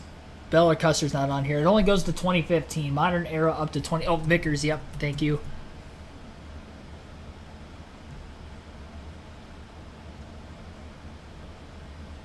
Trying to get to 2001, 1999. Trying to think of drivers who won in 2000 I haven't named yet. Jimmy Spencer. That wasn't one of them, but just popped in my head randomly. I got him at the end of the last one, too.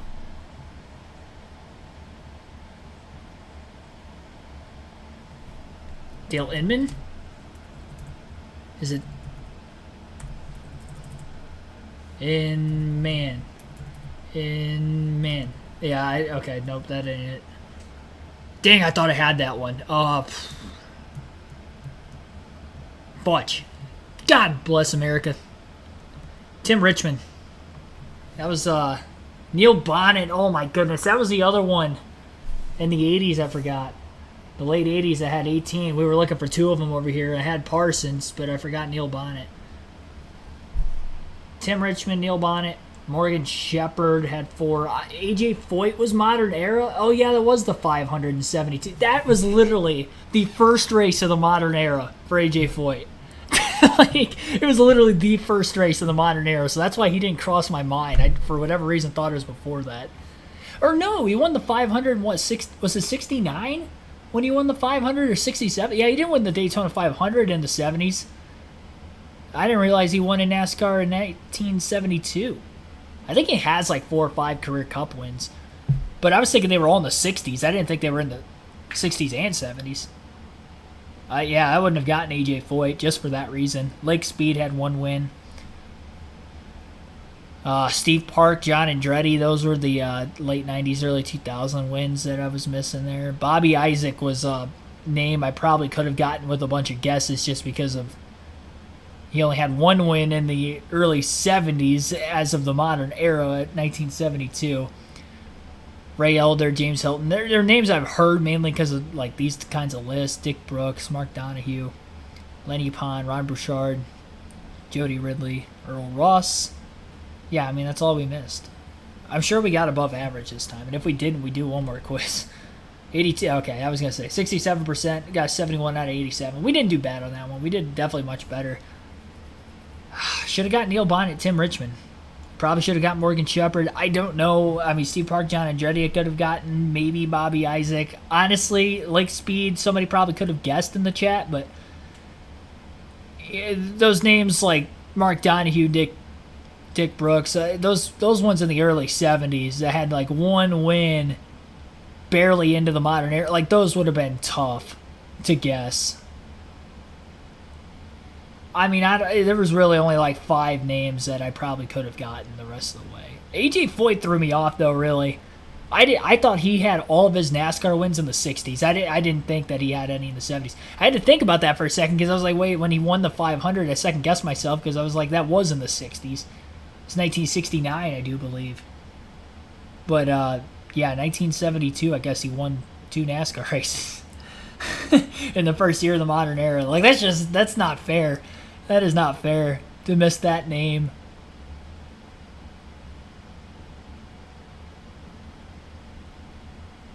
Ricky Bobby. How could I forget? Forgot Ricky Bobby. In the chat, I mean, if you want me to do one more quiz, we will. Let me know. I mean, I'm down for it. Means the Xfinity race got rain shortened. If you want me to do one more quiz in the chat, I will do one more before we end the stream. Let me know if you're up for it. If you don't want to stick around for it, it's okay. Be sure to like and subscribe for more daily NASCAR content. Again, quick reminder, the Xfinity race that started today, lightning delay went on for a couple hours. They have moved the finish of the race to 11 a.m. tomorrow on the USA Network. We will be having live commentary at 11 a.m. for the resumption of this race. 30 laps to go. They were not quite halfway. They were 5 laps short of the halfway mark to make this thing official. Halfway to the end of Stage 2 is the rule. End of Stage 2 would have been halfway for this race specifically. And then our Cup commentary stream tomorrow will start at 5 p.m. Eastern Standard Time with our pre-race show. If you are a Patreon member, you will have the statistics and all my betting advice and analysis for the race tomorrow. Cup race specifically for tomorrow. That will be up on the channel no later than the start of our Xfinity race commentary stream. So 11 a.m. is my cutoff time for race day there. So appreciate it, everybody. I see a couple of yeses in the chat. 11 likes to... Okay, so we'll keep it going. Yeah, definitely hit that like button. Our goal is 100. Now, granted, the race did not make it to the finish. I think if we would have had a full race, we would have gotten to our goal because we were like 17 away at the time of the rain delay starting, and then people kind of left. But thanks for everybody that has stuck it around here. And I think we will do one more quiz. It looks like we do have some yeses in the chat. We'll do one more. We'll try to find one more good one. Those are tough. Tough quizzes. We're going to try to find one that isn't... I think I got to... Okay, yeah. We're just going to completely log out of Sporkle before we have that whole ordeal happen again.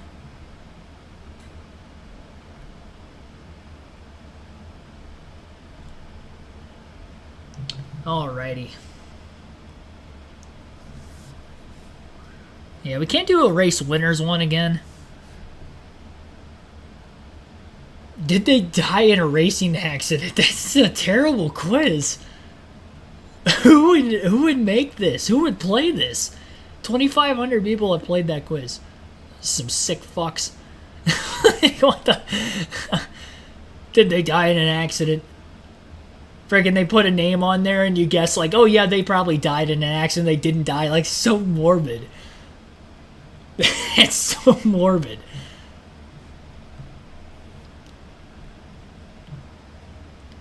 I didn't even see that on there the first handful of times. What is the find the NASCAR driver one? Hang on, we have to do a redo of one of these, alright? And I'm probably going to have to search it up, but I remember doing this a long time ago on the channel, and I got so close to a perfect score, and I was so mad, but it was so hard, too. I need to find it. I'm probably not going to remember all of them again, but... Alright, so I'm going to have to search for it. We'll go NASCAR. It was like hometowns or something? Home state. So it gave you a list.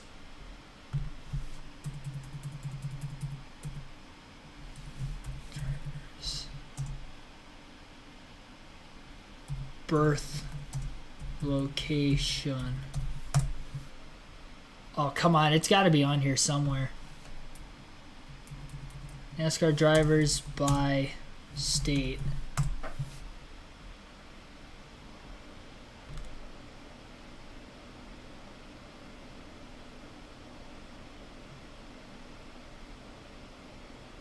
Winningest NASCAR driver by state. That's an interesting one.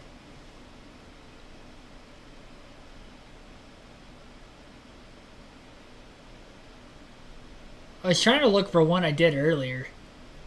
Earlier, meaning, I probably did it like a couple years ago now when I first started the channel. And I can't remember what the title of the quiz was. Cameron Cheesa, thanks for tuning in. $3 super chat. Tuning in. That's, you've been here for a while. Appreciate it. But thanks for the $3 super chat also. Newer subscriber here. Really enjoyed it. Well, thank you. Yeah, live commentary every race. We kind of went off the rails just a little bit with the Sporkle quizzes, but we tried to stall out during the rain delay. I did this during the last rain delay with the... It was a Gateway Cup race. We had like a 2-hour rain delay roughly, and we were doing Sporkle quizzes the whole time. So I let you guys listen into the interviews, and then when they started replaying the race from earlier today that I already did commentary for, it was no sense of letting you guys listen to that. So yeah, I think this is going to be our tradition during rain delays because this is pretty fun, and there's so many quizzes to choose from. I'm trying to...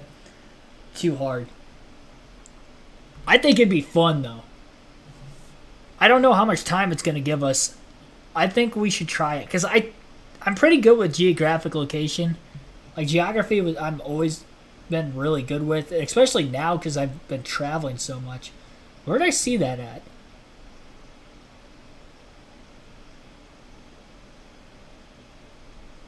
I don't want to do specific state. I want to do by state. And I saw it somewhere on here and I can't find it again.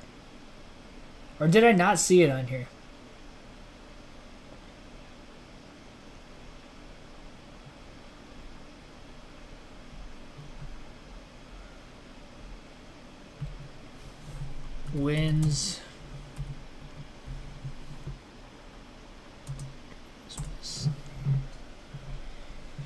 Winningest NASCAR drivers by state, winless state.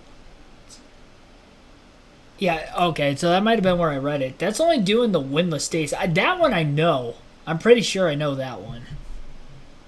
There was a video I thought about making, like, right when I started the channel. And this was well before the live commentary streams. It was, like, right when I started the channel. And I did, like, 2 days worth of research and everything. And it was so long, but it was a video I was going to make about, like, what states have had the most winningest NASCAR drivers. I literally ranked it, like, 1 through 50. And there were like a dozen states that hadn't produced a winner. I mean, you could pretty much obviously pick some of them like Alaska, Hawaii, but then like states like up in the Pacific Northwest. I don't think Oregon had one. Idaho, Montana, Wyoming, the Dakotas, like kind of states like that didn't have them. Oklahoma didn't have one until Christopher Bell won. So at the time of me making that, I think he was only with Levine Family Racing. 2020, yeah, that's when I started the channel. So he didn't win yet. So if he were to win, which he has won a handful of races now, that would have been the first. Arizona only had a couple of them with Bowman and McDowell winning the 500. Yeah, I saw Draws died this week. That stinks. Man had a rough life. Post 99.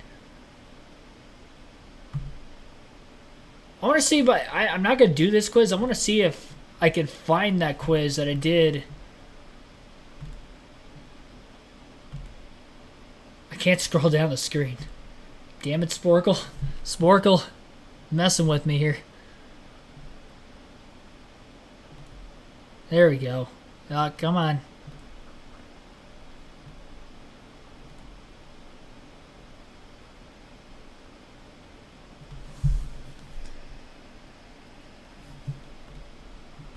Come on, Sporkle.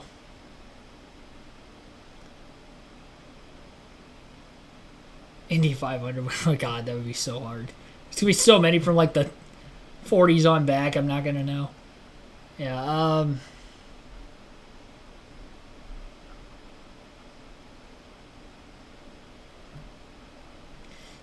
states with one winning NASCAR driver.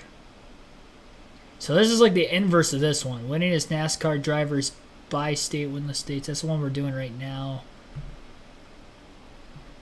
State of Arizona, Alabama, Wisconsin. Pretty much goes in order. So I don't think they have that quiz on here anymore, which is unfortunate. It's probably because they didn't update it from whatever year that was that I did it.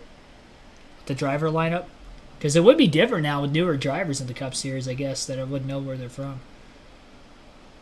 So we'll go states with one winning NASCAR driver because there's a lot more. Oh, this is just with one driver that's won in the state. Okay, never mind. Yeah, we ain't doing that. I mean, I guess I'll do the winless one. This is the one we're doing right now. Let's see if I can remember. This was a couple years ago when I did the research for this video. It's 2023 now, so this was like 3 years ago I did the research for this. We only have 5 minutes, so I got to go kind of quick. Well, I only have to name the ones that don't. Alright, so the ones that don't, we're going to play it.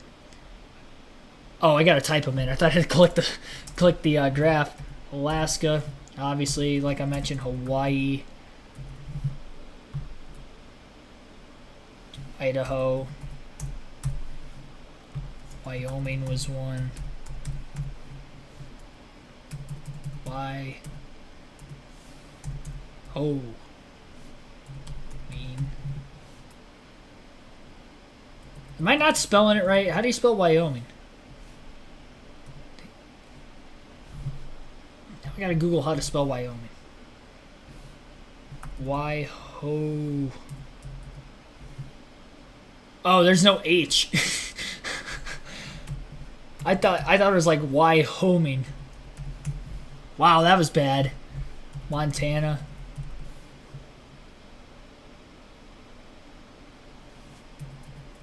Okay, now that's how you spell Montana, right? I remember my grammar used to be so perfect. My grammar's good, it's just the spelling has lost some since graduating high school, unfortunately. Montana must have one. I'm gonna put Ohio in here and see. Okay, so never mind. Yeah, I'm not gonna do this then. It's 5 minutes is too much time. I wanted to put Ohio in there for a second just because. Yeah, I don't want to do this. Never mind. I thought it was gonna ding me if I got it wrong. And that was the fun one with the drivers from what state they were from, because it would ding me every time I got one wrong, and I almost got a perfect score on it.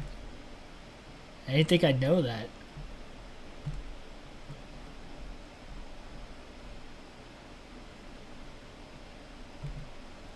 I wonder if they have like a NASCAR driver's date of birth one that we can do. NASCAR driver date. This would be something. Oh, they don't have that. That would be something we're trying to guess. NASCAR drivers by age. Oh, they don't have any. Well, this is dumb. I'm trying to find a good quiz for us here to finish off on.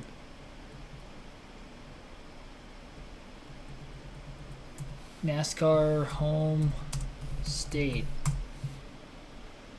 Winningest NASCAR driver from every U.S. state. Okay, this is one I thought I had before. Okay, so 50 states. We get 10 minutes. We need to name the winningest driver from each state.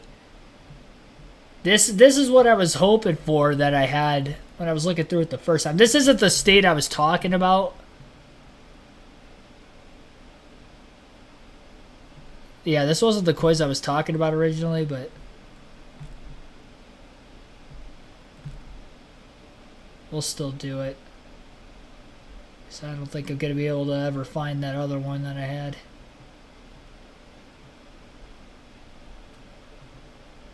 Alright, so winningest driver by state. We're going to do this together. Alright. Oh God, because some of these, I only know like current drivers where they're from. Like I don't know a lot of like older drivers and where they're from.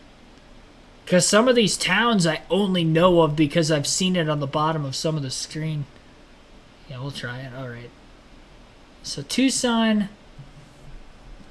I know is Alex Bowman. Oh, it's not. Oh my goodness. Wait, hang on. What was this quiz made?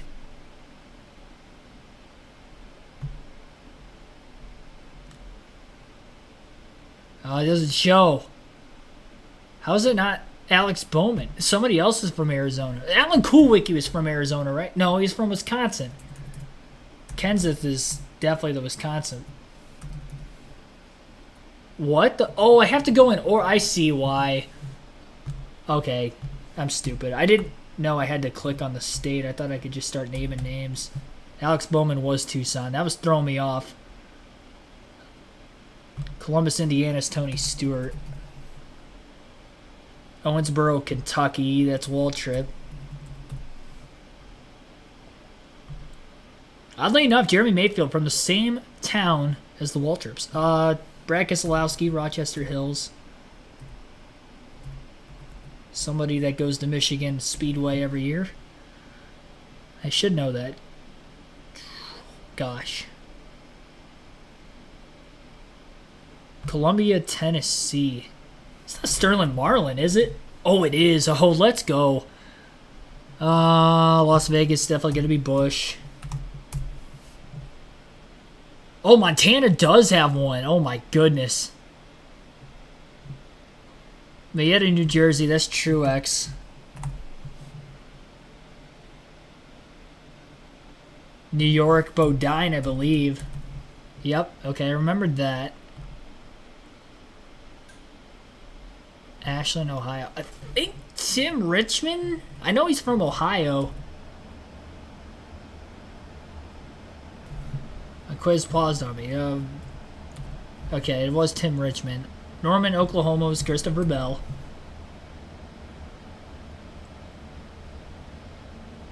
Corpus Christi, that was Labonte.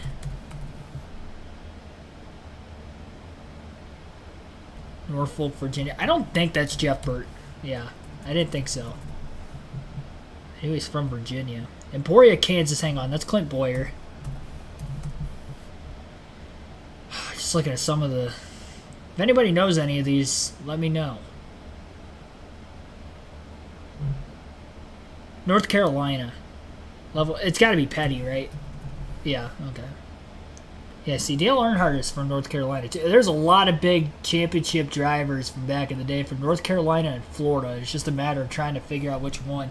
Like, Florida, I can't remember if it's the Allisons that are from there. I know they were the Alabama gang, but they weren't from Alabama. I remembered when I did that research, and I was surprised. But Miami doesn't seem like a place that Bobby Allison was from, but it was. Okay, so all right, Dawsonville's Elliott.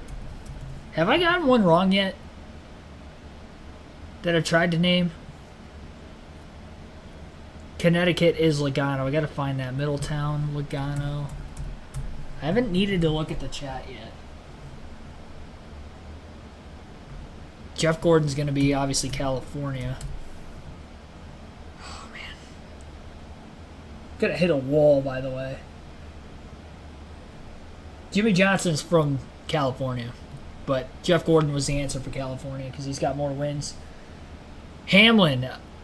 Is he from Norfolk? I don't think... Yeah, I didn't think he was from Norfolk. Norfolk and way... hang on. Vancouver, Washington's my guy, Greg Biffle. I should know that as a Biffle fan. Cambridge, okay, that was Kenseth. Gosh.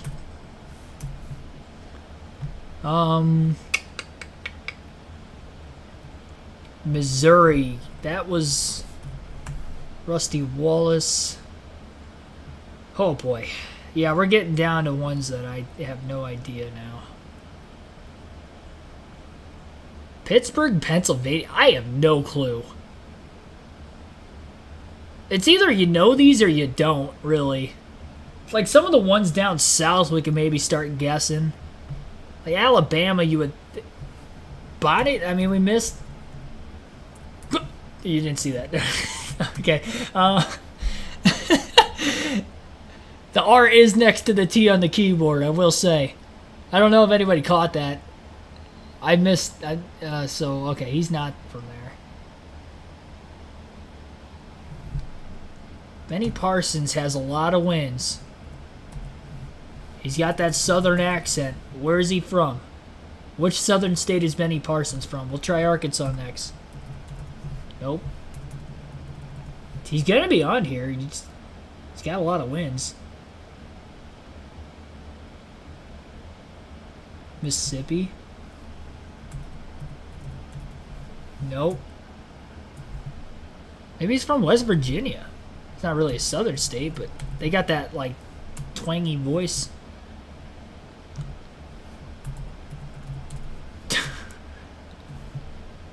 It's terrible. Okay, hang on. Wait. David Pearson, where's he from? Is he from North Carolina? See, that's the thing. Benny Parsons could be from North Carolina, too, and that's why I didn't get it. Pearson. Okay, he's from... Oh, it disappeared. When I thought I got it when I clicked on it. I was hoping it would save the name.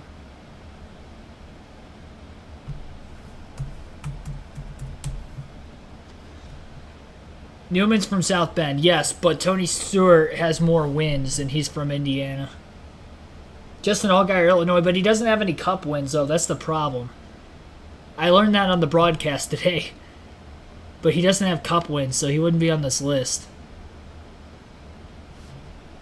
Omaha, Nebraska. I hear Omaha, I think of Peyton Manning automatically, even though he's not from there. Pearson from... Yeah, I don't know, man.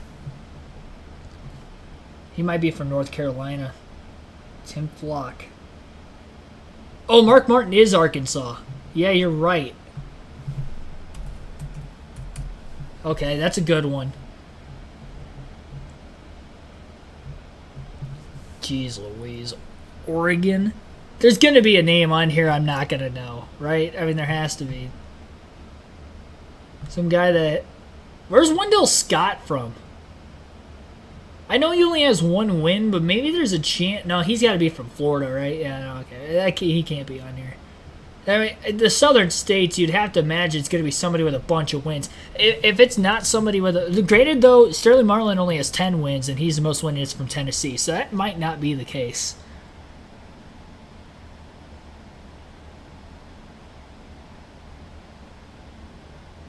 I only got 2 minutes. Pearson's from South Carolina? Thank you. You might have Google searched that, which I don't condone, but in this situation for this quiz only, it's either you know it or... Yeah, AJ Foyt. No, he's got to be from Indiana, right? I mean, he's got to be from Indiana.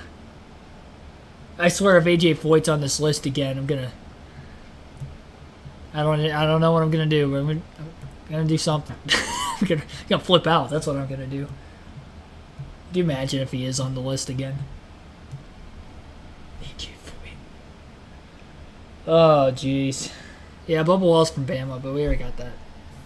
He's not from Fort Payne, though. Yeah, Fort Payne. Who else was in the Allison gang I haven't mentioned yet?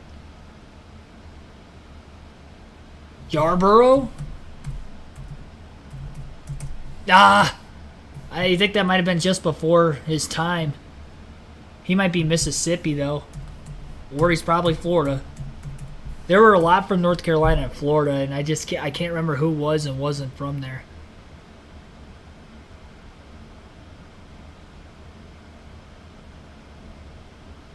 I mean, unless somebody else puts them in the chat, there's no way I'm going to get any more.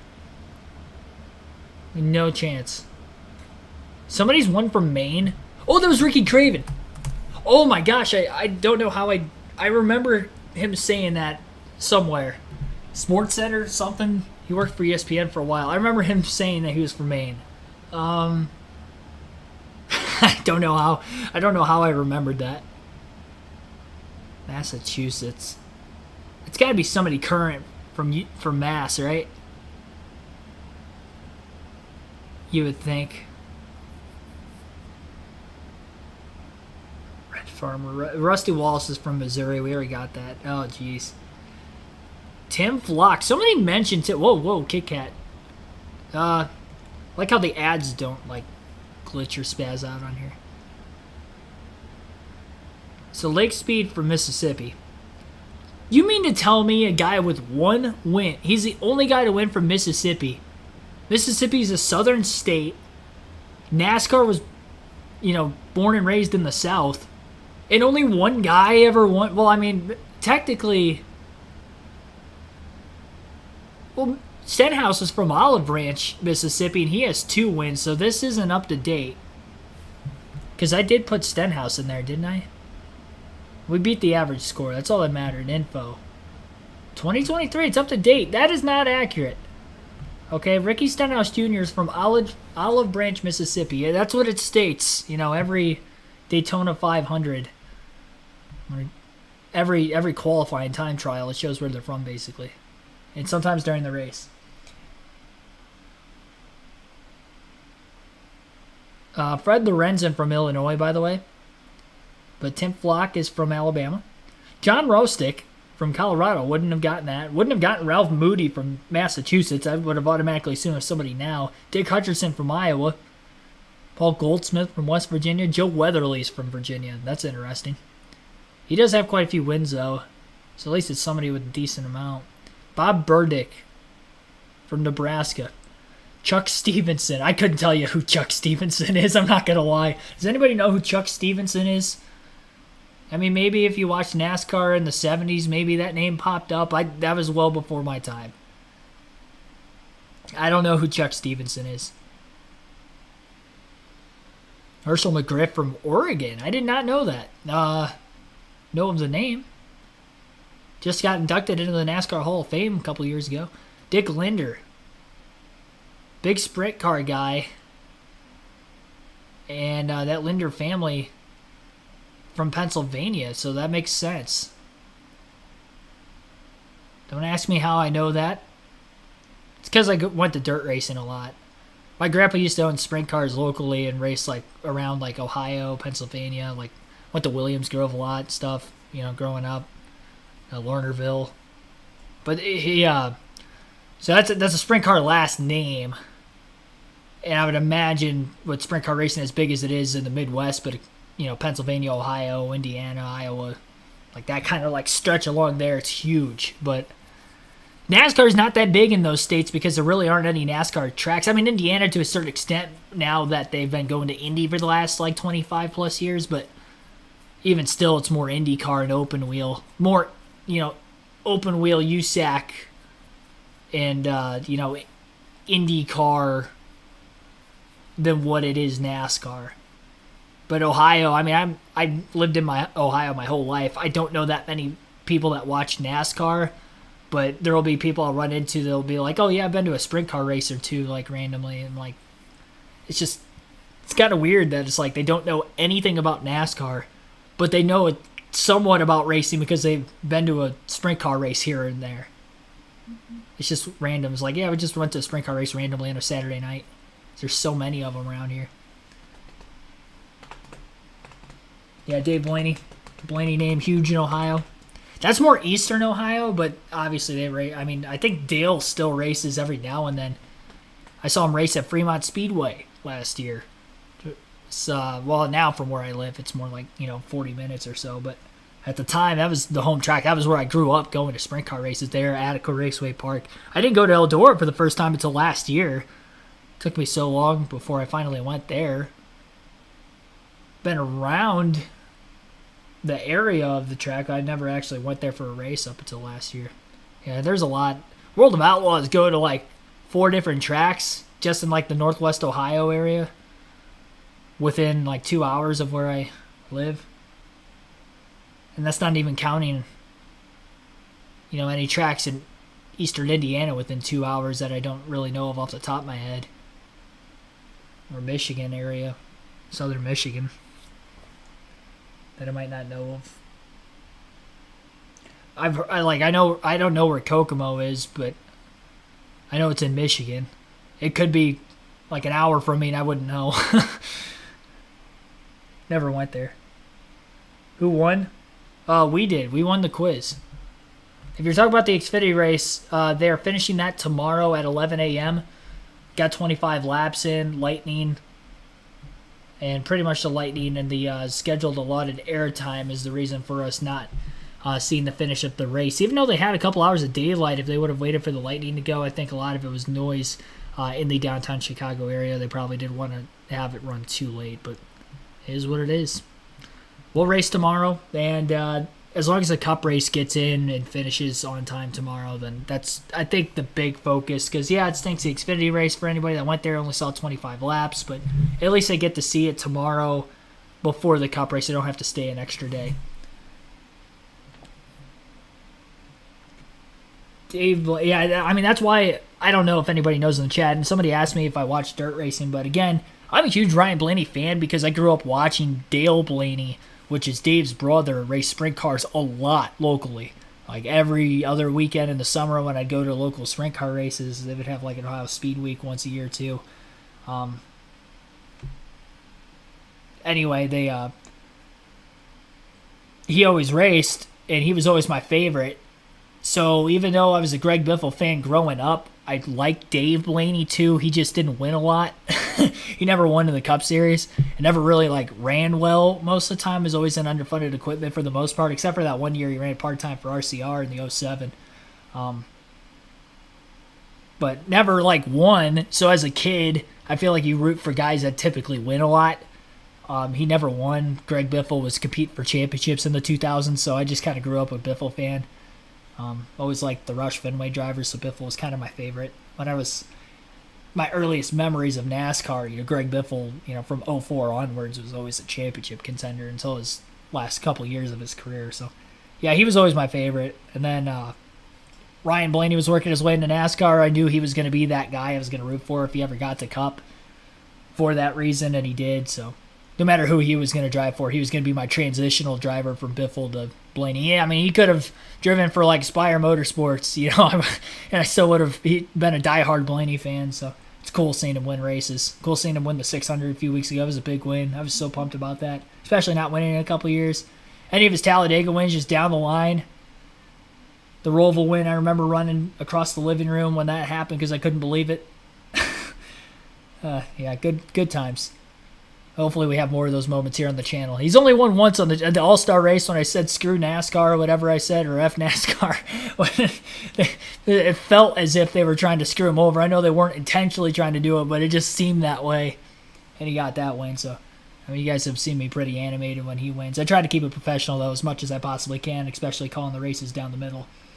So that's going to end this live stream. Again, thanks for everybody tuning in. Again, update on the Patreon. If you are a member, you will be available to look at the Discord for betting picks and advice for tomorrow's race. No later than 11 a.m. Eastern Standard Time. Those will be up tomorrow, especially with the Xfinity race starting then. So you won't have to wait that long. Maybe I'll have it up tonight. I will get to work starting on that tonight. Might not have it up until the morning, though, but that is our cutoff period for race day morning on that. So you'll definitely want to check that out if you are in there. And if not, appreciate the support nonetheless, whether you are or aren't. Thanks, everybody, for sticking out this rain delay. We went a little longer than what the actual airtime on USA Network was, but again, we were having some fun here with these quizzes. So hope to see you tomorrow. We got a doubleheader of live commentary, live streams. We've got the Xfinity Series finish at 11 a.m. right here on the channel. Cup race will start at 5 with our pre-race show, followed by the actual inaugural Cup race on the Chicago Street Course. Should be a fun one. Can't wait. And I will see you guys back better than ever again in less than 24 hours.